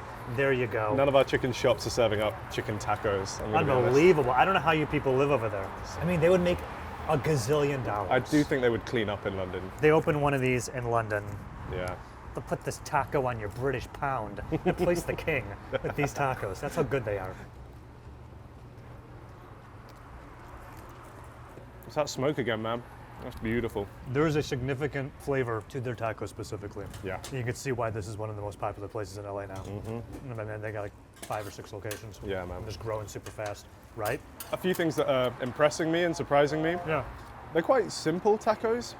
It's kind of just like doing the basics. You know, you got the corn tortilla, some diced white onion, cilantro, the guac, and the meat for the most part. You're gonna notice that today, that your tacos, there's gonna be the protein or the meat, and like maybe one vegetable, Yeah. and maybe a sauce. Sure. Because the Taco Bellization of Mexican food, like, oh, so I'll be getting sour cream and diced onions and tomatoes and shredded cheese and da da da da da. Like, I'd be surprised if we saw that much cheese at all today. Yeah, I don't think it needs it. Like, I'm not missing it. Right. I think with maybe, you know, like a fast food, like a Taco Bell, Chipotle, Yeah. they need that to kind of like bulk it out and add extra flavor that's not coming from the other ingredients and from the meat. But despite how, like, on the face of it, quite simple all these tacos are, Yeah. all just really delicious, to be honest. Yeah, these are excellent, man. I mean, if this is like the start of our taco journey, we're starting high. Now we're starting You've very gone in, high. yeah. Yeah, I know. I wanted to lay the gauntlet right at the bat and be like, this ain't your queen's tacos. No, how about this? This ain't your barrister's tacos. Just coming in with your like horsehair wig for some tacos. Why do they wear those wigs? I don't know, it's really silly. Yeah, it looks like Yeah. it itches. Yeah, it really does. It's Yeah. made of horsehair. That can't be good for you. Was it like, is it supposed to be like a disguise? Like, was Maybe, it, back in the day, yeah. Because the whole thing in Parliament is like, you're going to be judged by your peers, your elected officials, but Yeah. that guy's still going to walk down the street, so he's like, well, we'll all wear wigs. The guy you just sent to jail, he's Yeah, just going to see and then you. at the pub having a beer next to his family, they're crying. You're like, he's like, what happened? Whoa, sip. Oops. Yeah. That's what I think. You've set a bar very high here, Joe. That's right. Yeah. But I need to take you to a bunch of other taco places. Okay, yeah. I haven't saved as much room as maybe I should have because these have been very good. I think But you're I gonna will- find. I think you're gonna find room. I'll bravely soldier on. And then, ready to go? All right, yeah, let's go. Let's go. Now, LA obviously has maybe thousands upon thousands of taco trucks. We can't do all of them. But one truck experience I want to make sure you have is here, Morisco's Jalisco. Dude, the tacos de Cameron are absolutely amazing. Won all the awards. Everyone raves about them. We've had celebrities like Chrissy Teigen hired the truck to come to her crib. LeBron James had these guys come out and feed firefighters during the Getty fire a couple years ago. I could talk all day, and I could name celebrities all day about how amazing these tacos are, but I wanted to stop here on this incredibly busy and noisy street to try what some will argue are the best tacos in Los Angeles. Okay, I feel like the taco truck is kind of an integral part of LA cuisine. Absolutely. I know we're by like another busy highway, but I think that's part of the experience. So hopefully they can forgive us the background noise while they're watching at home. This place is standing out from the other places I'm taking you today. It's all seafood, but this is an absolute must try. Wanted to include it.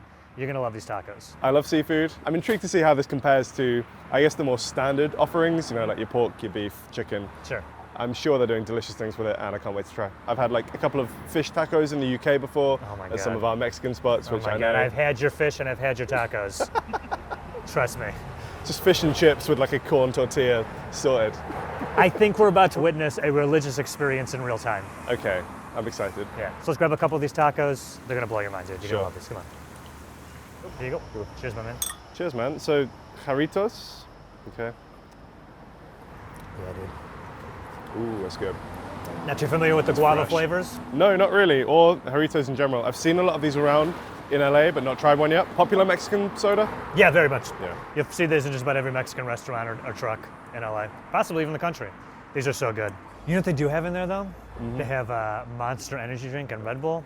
With a meal, I don't know. I mean, you're a Red Bull guy, but would you not do it with a meal? I don't, unless I'm mixing it with cola and having pizza. Sure, extremely normal. This was voted the best tacos by LA Weekly. And it also has the Bib Gourmand by Michelin. My guy Raul's been doing this for 20 years. And this place is so popular, you probably saw some trucks lined up down here. Also Morisco related trucks. Some names a little close to his, not gonna say any names, but if you go down there, there's a few times you're like, there it is, wait, that's actually not it. So some people are trying to, ride on a man's coattails. Yeah, we're driving past like Jalisco Moriscos. Yeah, so you're yeah, like, yeah. No. Other way Famous original Moriscos Jaliscos. He's pretty tight-lipped about the recipes and what's in there, right? We're gonna get some shots in there, but there's some parts of the process he won't let anyone see. I mean, he knows this is a gold mine. Yeah, he's And, gonna keep that recipe secret. Yeah. Locked up in a vault somewhere like the Krabby Patty formula. Is this us? All right, that's our All food. right, man. Sweet. Thanks, buddy. Oh my God. Yes. Let's go. Yes. Off the bat, you got anything like this in London? No, I don't think so. This is exciting. Yeah, right? Have they fried this? Because it's super crispy. Yes. And it's kind of all like intact, like staying together in That's one piece. right. And he tops it with his salsa. You can see bits of seafood in there as well, and a little bit of avocado. Yeah, it's yeah. packed full of filling. Yeah. Generous. Do you want to try it? And then I really, really want to try this. Here we yeah. go, let's go. Give it a go. I'm about to kill this whole thing. This is so good. I love how crispy the taco is on the outside. Yep. But the filling, it's really soft and incredibly juicy. I think I was kind of expecting the filling to just be the shrimp. Nope. There's a lot more going on in there. A lot more going on there, right? Big mixture. Yep. People have said that you can't get any other taco like this in LA. I can kind of see it, man. There aren't many mouthfuls that I've had in the past that have lived up to this level of like textural contrast, Right. flavor contrast. You get like sweetness from the tomatoes and the salsa. I think it needs the lime. I Yeah. love something about like fish and In lime, yeah. citrus really does it for me. Yeah.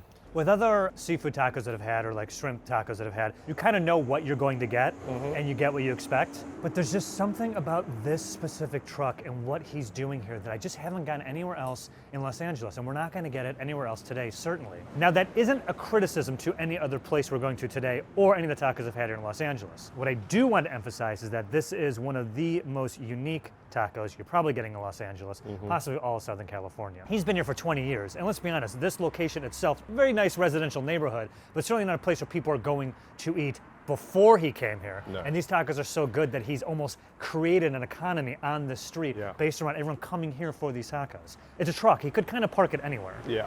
If you build it, they will come. Yeah, He's the field of dreams of tacos. Yeah, and he's built something absolutely incredible here. He's got like an enormous seating area inside, yeah. which I was like, oh, it's a truck, you're gonna grab a taco, you're gonna stand on the sidewalk. Yeah. If you want to, you Yeah, can you sit down. yeah. And clearly the fact that they have that, there must be demand for it. Yeah, he does have, I think, 4 trucks now, so he is in other locations, but I mean, he's holding it down. The awards speak for themselves. Yeah, really do. And so does the food. That Yeah. is such a good mouthful of food. Nice, glad you like it. There's not much more to say. We've got Yeah. more tacos to eat. Man, I want to kill this other one, but I know the crew have their eye on it. Yeah. So we'll leave that one for you guys. Okay, here we go. Fine. There you go, enjoy. On to the next spot. Let's do it. Let's go. I didn't have anything that felt was very authentic when I was in London for Mexican food. Some nice tries. Not gonna name any places because I want to be nice. It's hard to run a business, especially a restaurant. But everything I felt, I was like, yeah, this seems like people who've never had Mexican food are guessing Sure. what they think it should taste like. So I was like, Yeah, there are definitely some that are doing it well. Like there are actual Mexican people living in London. You might be shocked to hear who are making and selling their food. So Okay. there are some places that can do it. We have a chain of Mexican restaurants called Oaxaca. I definitely didn't go to one of We're those. spelling it differently though. We're not spelling it like the province is spelled. Well, how do you spell it? We spell it W-A-H-A-C-A. Oh Literally my God. like Oaxaca. That's so, but because everyone would have been like, what's Oaxaca? Yeah, Oaxaca. Oaxaca, yeah, I get it. Oh my God, that's so rude. Now we're at Sonora Town, the location in Mid-City. They also have the Mesquite-style grill, so they're gonna be char grilling all the meats we're having here today. One thing I think is really special about this place is the owner, Jen, drives back to Mexico to get a certain type of Sonoran flour you can't get in the US, which they bring back and they make the tortillas with. So you're gonna get a tortilla here that you cannot get anywhere else in America. That's pretty cool. Yeah, it's very Also cool. depicted in the mural by the looks of things. Yeah, that's right. There she is. Yeah, I mean, that is the level of detail and quality you're gonna be getting today at this place. I like that. Today we're gonna be doing a beef, a chicken, and a pork. But mixing up a little bit, the beef is actually beef head, and the pork is their chorizo. Okay, beef head, you say? Yep. Using all parts of the animal. I like it. Nothing goes to waste. We had pig's head in London, Sunday roast. Which was fantastic. That was excellent. Yeah, that was very good. There's some good meat up there, as it turns out. Yep. Got a little good meat upstairs. All sounds really good. I'm excited. Putting like a slightly different spin, I guess, on some of the classics, the meat options, tacos themselves. Excited to see if we can taste any difference. Yeah. And I love that mesquite flavor from the first one, so I want more of that, please. Yeah, this place is awesome. Yeah, here we go. Thank you. Thank you. Thank you so Beautiful. very much. Thank you. Delicious Sonortown tacos. Now you'll notice the shape of these in some ways are wrapped in paper. Some people think that the word taco actually is derived from the Spanish word for plug because Mexican silver miners used to use plugs when mining, which was gunpowder wrapped in paper. Oh, okay. Makes Might be a sense. coincidence, but one wonders, right? Used to be a gunpowder explosion, now it's a flavor explosion. Those who dispute that claim say that the word actually has indigenous origins from the word, I believe it's pronounced taco, which means in the middle. Sure.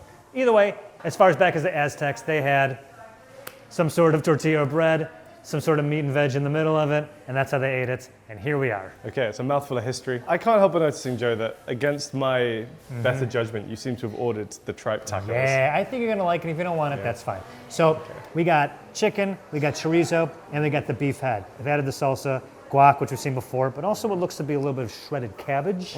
Yep. Yep. Also the small palm size. That's one thing I think that a lot of people are surprised when they come out here. Is like, yeah, the tacos are small because so I eat a lot of them. I like that. I don't want to eat one big thing. I'd rather have lots of little delicious things. Another traditional way they do their tortillas, and they're made with lard. Ooh, okay. Yo. Squeezing extra like Yeah, fat get that flavor in into there. every Yeah. nook and all cranny. flat, all fat, everything with these tacos, and I love it. Fattest flavor. Where do you want to start? Why don't we start with the beef head? Okay. Oh yes. Now this one, I mean, you see there's a little dollop of the salsa down there, but they got Got like a the- salsa verde going on. Yeah, very verde. All right, and this beef looks good. It's like thick pieces, right? Yeah. Chunky. Ready to go? I'm born ready. Let's go.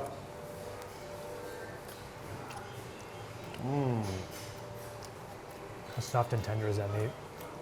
How delicious is that? It's like a surprisingly fatty cut of meat, because that just like melts in the mouth. It's so soft. It's pillowy soft. Can't say enough about these tortillas either. They're so delicious. Unique flavor you're not getting anywhere else in LA. No, definitely not. Gone. I feel like the flour tortilla, you get a bit more like tear to it when you bite into it. Could do some damage at this place if we're gonna film this video. I could just literally just post up here and be eating these all day. I can't go over how juicy that beef head was. That's fantastic. Yeah. Do you want to try a little chorizo next? Yeah, we'll save the tripe for last, I think, What a maybe. baby. Looking very good. Yeah, look how crispy these little pieces of chorizo are. Get in there, buddy. Or chorizo Take a nuggets. bite. Juice just pouring off that, man. Slow down. Oh yeah. So fantastic. Right? It's locks in the flavor how they're cooking it over there. And that's that mesquite grill talking. Very nice. Definitely getting the smoke again from that Yeah. one. And to some extent from the beef as well. I think the guac here might actually be like slightly too liquidy for my taste. Okay. It might just be a personal preference thing. But that's like a very saucy guac. Yeah, you like it thick and goopy, huh? Oh yeah, I want like chunks of avocado in there. Oh, come on. Whatever. I'm just going disagree? I'm just going off flavor, and I think that this flavor is fantastic. I find personally a lot of the chunkier guacs, because it has those solid bits of avocado, it doesn't have as much flavor as when it's more like a sauce. Interesting. That's what I think. To each their own. All right. Chicken, Absolutely. let's go. I'm really loving these tortillas. Yeah. The texture that you get from the flour rather than the corn, I personally love. A little bit more chew to them. Oh, look at the juice just like dripping, man. Well, you're not getting this flour anywhere else. I'm not, no. Oh, it's just so good. That mesquite Yep. really comes through there. Yeah. Those pieces of chicken are so nicely charred. Oh, wow. I Yeah. just like get one. Like that right there. Right? That's ridiculous That's- how good that that's chicken char. is. That flavor. Yeah. That's char, that's smoke, that's flavor. Yeah. So juicy as well. This chicken is insane. I'm telling you, man, it's nothing but hits over here in Sonoratown. Nothing but hits. So, no way you want to try the tripe taco with me? I'm gonna try the tripe taco. Yeah. See, it's all about new experiences. Yeah, I'm gonna get this bit just because it's like, it's got the like hole in it. Like you can tell that's an intestine. Just try that. Yeah. Just try it. Focus on the flavor, not where it's from. Crunchy. What do you think of that? That's really good, Yeah. right? That's really good. That's really good. I'll try a full mouthful. Yeah, I'm excited. Oh, it's crispy though. Yeah. I feel like you, when you're thinking tripe, you're thinking like the really like squishy, I was thinking chewy. I was thinking slimy and chewy. Yeah. And that's No, once crisped out. neither of those things. I tell you, No. that is so good. I didn't expect to be brought around on tripe in this episode, but here we are. Just hand me some more now. Yes, I can. We'll just take the box. Thank you. It's almost more of like a pork scratching flavor. That's kind of what I get with the crunch. That's a great way of putting it, yeah. Just like a crispy pork scratching. It's a savory Yeah. nugget. And Really good. paired with their spicier sauce. That was like the spiciest one we've had, right? I think it was. That and the chorizo definitely had a bit more kick to them. Got the tripe on a whim. Yep. That's a heavy hitter. Yeah. Amongst heavy hitters. Maybe that and the chicken may actually be my favorite of the four we've tried. Really? Yeah. Really? I did also like the beef head and the chorizo, Yeah. but those two had like such a, I don't know, distinct flavor. I really got the char and the smoke from the chicken. Yeah. Love that a lot. And that one's just like unlike anything that I've had before. So for me, that kind of stands out. In terms of like the assembly of the tacos, Yeah. there's a slightly different approach depending on which taco you get here. Yeah. Whereas I feel like at other places, maybe the toppings are kind of all the same regardless of the meat, and that's the only thing that changes. Yeah. But like obviously we have guac on some of these, not others. Yep. Bit more like spicy salsa on some of them, but others. It really kind of like does bring something different to each dish, which is quite impressive. It's interesting as well because like the chicken one here, possibly my favorite. Yeah. Maybe I think the steak one, for example, might have been my favorite one at Tacos 1986. So Yeah. different places kind of putting their own unique spin on individual ingredients can Yeah. really change like quite a lot about the taco. Bring one thing to the forefront, whereas actually at another place it might be more of a supporting cast. That's a good way of putting it. Yeah. And another thing I should note is that another thing on their menu that everyone raves about is their burritos. The burrito here is also constantly featured in everyone's top burrito list. So if we do a burritos episode, we're coming back here. Yeah, I can absolutely see how that would be the case, especially with these tortillas. Like the way that they're making them with the flour, that special Mexican imported flour, definitely got like a lot more flavor to them than your average flour tortilla, and also hold up really well against all the ingredients that are in there, because there's a lot of moisture in these, but they're not falling apart. Man. You know, people eat like this every day in Los Angeles. You realize that? Yeah, It's pretty nice. you're living good. Yeah, That's why you put up with the terrible infrastructure. that's fun. I don't eat infrastructure. Sure. We're here at B Taqueria, and I want to direct your attention right there to what's becoming the mascot of this episode, a man made of tires known as the Michelin Man. You know why he's here? I do not know. Because this is Michelin Bib Gourmand. Of course. Rated, Yeah. awarded. Bib Gourmand. Where does Bib Gourmand sit? It's kind of like beneath a star, right? It is the award they give for great food at, we'll say, reasonable prices. Okay, I like both those Yeah, things. yeah, very nice. That Yeah, sounds yeah. good. Yeah. Other than, of course, the Bib Gourmand, why are we here? Like, what are they doing really well? This place, they have elevated tacos. As you can see, he has all types of unique takes on tacos here, but don't let that dissuade you. The food here is ridiculously good. Okay, I feel like the ones we've had so far have been like more on the traditional side, Yes. pretty classic. Yeah. I'm interested to see like where else you can take a taco. Well, that's why I took you here, because this guy is doing stuff no one else is doing. So what are we going to get here? Obviously, at the other places we tried to get like a chicken, a beef, and a pork. Yep. Similar sort of situation here. Absolutely, absolutely. I want to make sure we definitely get the beef, definitely doing a pork. But instead of chicken, I want to get their tinga that's made with beets. Oh, okay. Yeah. And just for the reference, you guys call beetroot beets. Yeah, Okay, we call it beetroot. Don't know why. beetroot. Yes. Okay. Yeah, that's Sounds weird. great. Why do you do that? I don't know. We always have to be different.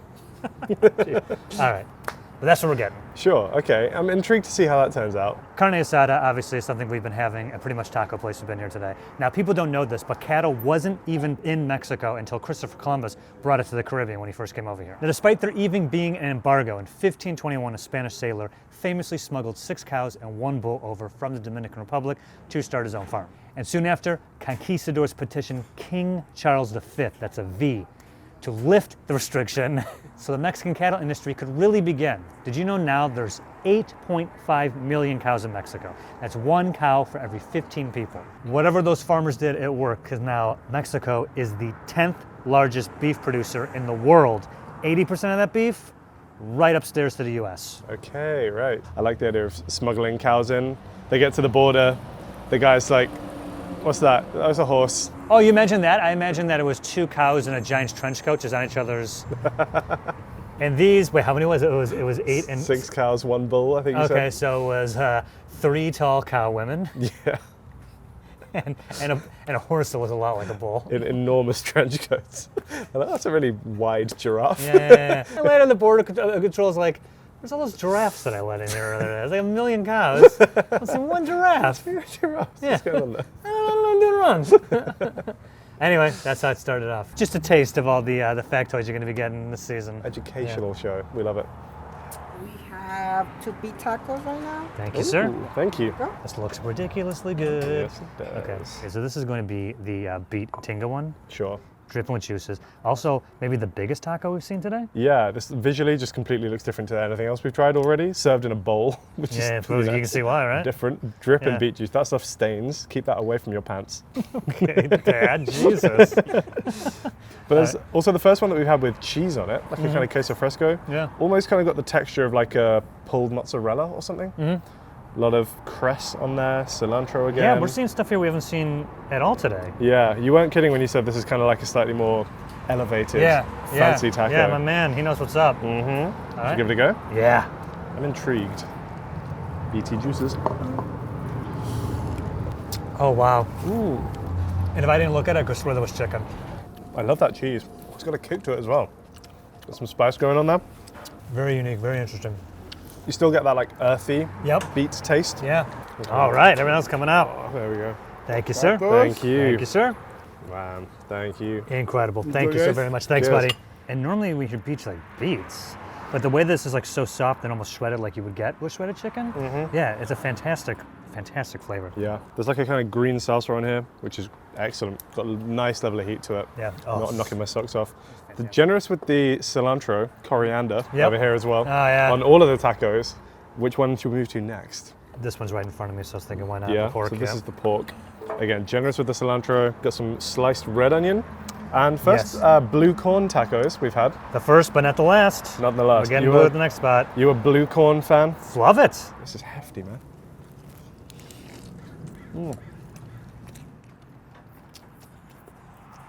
Speaking of staying in your clothes, there you go, my guy.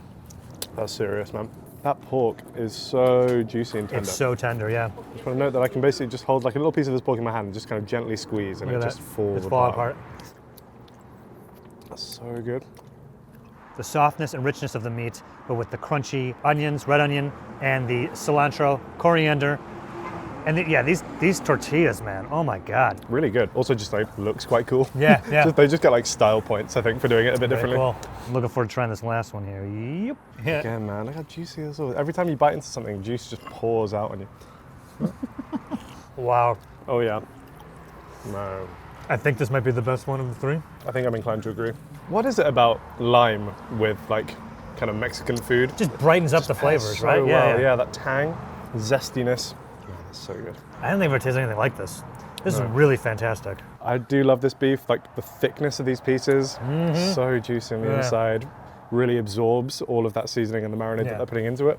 Now, contrasting that with the pork that we just had, that's like pillowy and literally falling apart in our hands.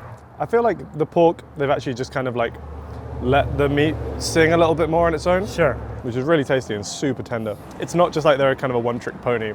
They're doing different things with different meats, which I like. Doing great things without meat as well, which is also cool. That beef taco is That's really really good. tasty as well. I'm really gonna have some decisions to make, you know. I I don't even know where I'm This gonna go on is this so one. good. This is so fantastic. Wow. A lot of places out here, like Beef Taqueria, for instance, are kind of totally making it their own. Yeah, I feel like between this place and a few of the other spots that we've hit, Yeah. really getting a kind of overview of, you know, what tacos have been, what tacos can be. Yeah. And it's leaving me with like a really tough decision, but Well, there's one more spot I want to take you that is absolutely incredible. okay. I think I can do one more spot. All right, let's go. All right. So what is some fun LA stuff you got to do while you were here? Did the Warner Bros. Studio tour yesterday, How was that? which is great. Yeah, it's just cool to walk where young Sheldon has walked, you know?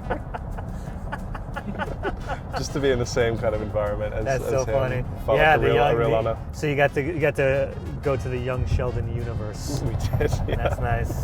That's a spin-off of The Big Bang Theory? Correct, yeah. Is that still on?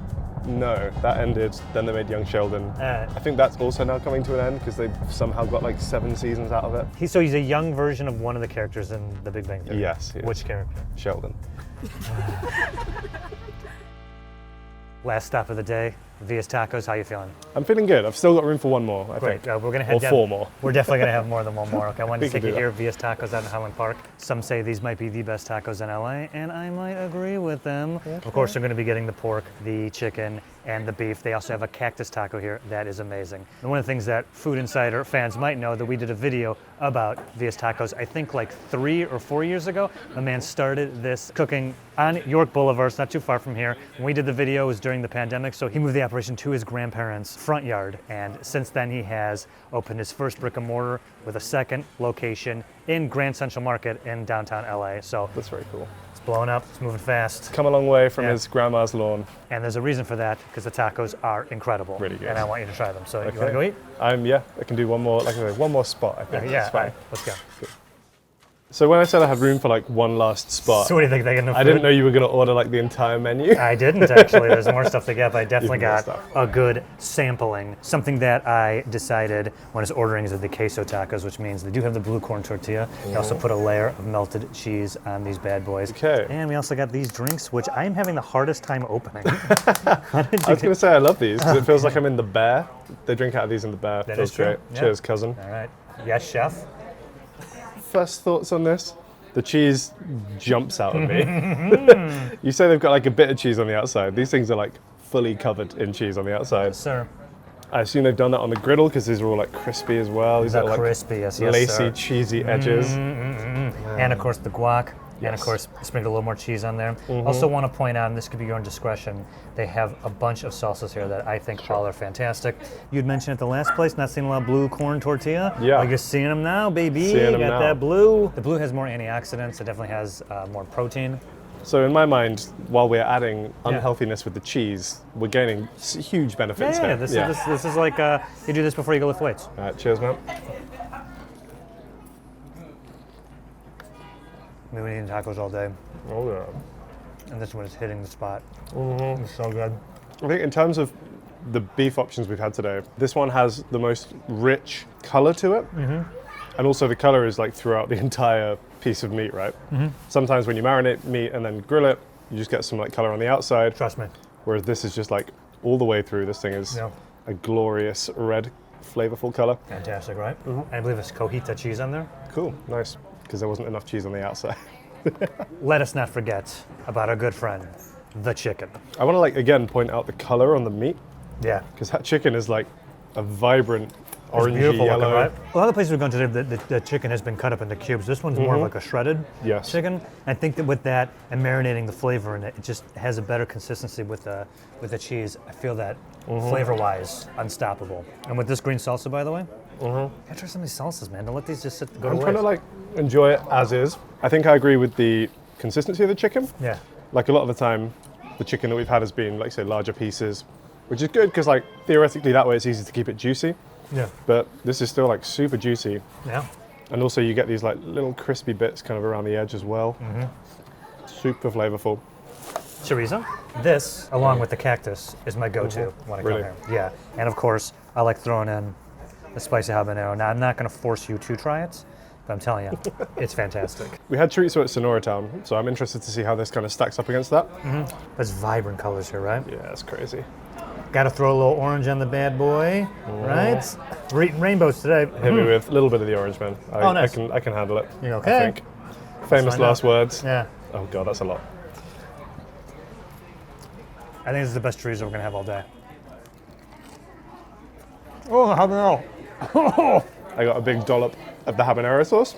Got some heat to it. Yeah, a man knows his sauces and he knows his habanero. I know we've kind of been saying this throughout the episode, but like just the concept of a taco, being able to have the variations of texture, flavor, spice, sweetness, Yeah. tang, Yeah. all in one just little like bite-sized parcel. It's such a good concept, man. I've never eaten cactus before. Oh, no? We don't really have those in the UK, at least not in the wild. Okay. What kind of taste can I expect from it? It's going to be an earthier green. Not as hard or harsh as a pepper, but I really can't say. It just tastes like cactus. All right. Yeah. Once you get, Try and I feel like wrestle one of these. Yeah. So is the cactus this kind of like green stuff? Yeah. Okay, It's the diced green. Okay. And it's also okay. with black beans.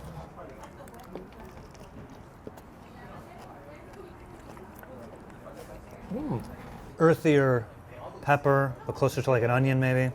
Yeah, I don't know how to describe how a plant tastes if someone has never eaten it before. Like, yeah, it tastes like cactus. I don't know. I'm trying to think like, is there anything close to it? And like nothing's really springing to mind. Yeah. I think, like you say, kind of like somewhere between a chili pepper and an onion of some kind. Yeah. But it's good. I like it. Earthy flavor, vegetal, not bad. I still don't know if I would opt for that. That's a word. I still don't know if I'd opt for that over some of the meat options that we've had. But hey, not bad. First time I've eaten a cactus in my life. Glad they removed the spines, because that would be a less fun experience. That'd be a lot worse, yeah. I feel like the flavors and the style that he has here is like uniquely his own and like uniquely LA. Yeah. You know? I love coming here. It always hits. Yeah, I've really enjoyed this one. I think, like you say, putting his own twist on things, like the cheese skirts on the tacos, very nice touch, adds a lot to the dish. I think the marinade of the meats, I think for me particularly with the carne asada and also the chicken, you can tell like how long that's been sitting in the marinade for, the amount of flavor that it's infused, and the flavor itself is fantastic. So yeah, have to say, really like this spot. This place has appeared in a Netflix documentary about tacos in America. I mean, it's just like they're killing it. I mean, they really are killing it over here, and you can see why. This stuff, these tacos are incredible. Not to speak on your behalf, but is it kind of like a true American success story? You know, Yeah, guy can I'd just say like so. start doing something he loves, like from his grandparents' house. Next thing you know, he's got storefronts, serving to the masses. Merch that you purchased. Merch, Yeah, that's a cool hoodie. The hoodie's cool. Yeah, it's like cool merch, yeah. Keep an eye out for that in a future Food Wars video. All right, so as a Londoner, first time in LA, trying LA tacos. How do we do today? You did great. I think you've curated me a really good list. I've not had a bad taco today. They've all been fantastic. And I think we've also covered like a bit of a range of what tacos can be. Yeah, fantastic. I mean, as I said before, there was no way that we could have gone to every great spot. There's no way I could have given you an overall experience of everything that LA has to offer as far as tacos. So did my best to pick 5 spots I think are really fantastic. I think you did it. Yeah, I'm glad to hear that. Tacos 1986. Yes. One thing that like really jumped out at you. Carne asada there for me was excellent. Yep. Really enjoyed that one. Yes. I liked some of their salsas as well. Yeah. The chicken was super good. All right, also just like big personalities. You know? Love those guys. Marisco Solisco. Obviously the kind of the only seafood focused spot that we hit today. Yeah. But yeah, that prawn taco was kind of unlike any bite of taco I've had before. Sure. And we haven't really had anything else today that's been exactly that style. So that for me was pretty unique. Yeah. And again, hard to compare against other tacos that we've had today. Just a delicious mouthful. Sonora Town. Sonora Town was great. I really liked what they were doing with the flour, with the tortillas. Yeah. Changing it up a little bit, changing the recipe. We've had pretty much exclusively corn elsewhere. But I think the texture that you get from that flour is great. The kind of tear, a little bit more chew to it, really satisfying. The toppings themselves were great, and you could just tell how much care and thought had gone into preparing those. Absolutely. Well, B Taqueria. Beef taqueria was great. Enjoyed that one a lot. I think the steak stood out for me there again. Those thick, juicy, well-marinated pieces of steak were sensational. And I like, again, that they were maybe trying to be a little bit more out there with what they were going for with their tacos. Via's Tacos. Probably like in a more similar ballpark to B's in terms of doing their own thing, like taking a classic dish, putting a slightly new spin on it. Yeah. Cheese crust is amazing, really tasty. The marinade on the beef again, and the chicken, sensational. With that, I have to ask, if you had to pick one to be your favorite, which one would you pick? I actually think I'm gonna slightly cop out and not pick a favorite. And why is that? I think all the tacos we've had today have been fantastic, all for different reasons. Okay. I know we've had some themes throughout, so like we've had some pork dishes, we've had some beef, we had some chicken, but almost all of them have been done in a very unique and different way. I think it would be doing a disservice to pick one that I really like. Okay. Honestly, I think if anyone watched this video, wanted to come to LA, have a good taco, any of these spots, you're not gonna leave disappointed. To give one of them my like overall favorite spot, I think is impossible. Okay. I share your sentiments that every place here we went to today was fantastic. It is a hard choice, but I've been eating here for years, and for me, Via's Tacos all the way. I absolutely love the food here. I mean, the other places were absolutely fantastic, but this is my number one. But yeah, overall, I'm just like a big fan of Tacos, taquerias, Yeah. LA taco culture. If you want to bring some over to the UK anytime soon, then I'm telling you, man, any one of these establishments we've gone to today, if they just did remotely what they're doing here in London, the game is theirs. yeah. It's Oaxaca ridiculous. is quaking in its boots right now.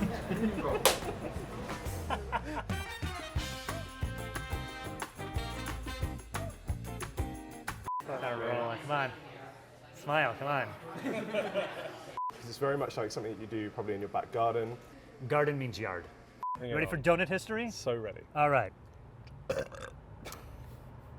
What beverage would they name after you? Like, what do you drink enough of that it would just become the Joe Avella? What would a Joe Avella be? Seven. Coke and Red Bull. Yeah. and Red Mine Bull. would be Coke and Red Bull. Or, honestly, Dr. Pepper and Red Bull. Or, putting you Red know Bull what? in stuff, You know man. what? Red Bull and an iced coffee sounds real nice.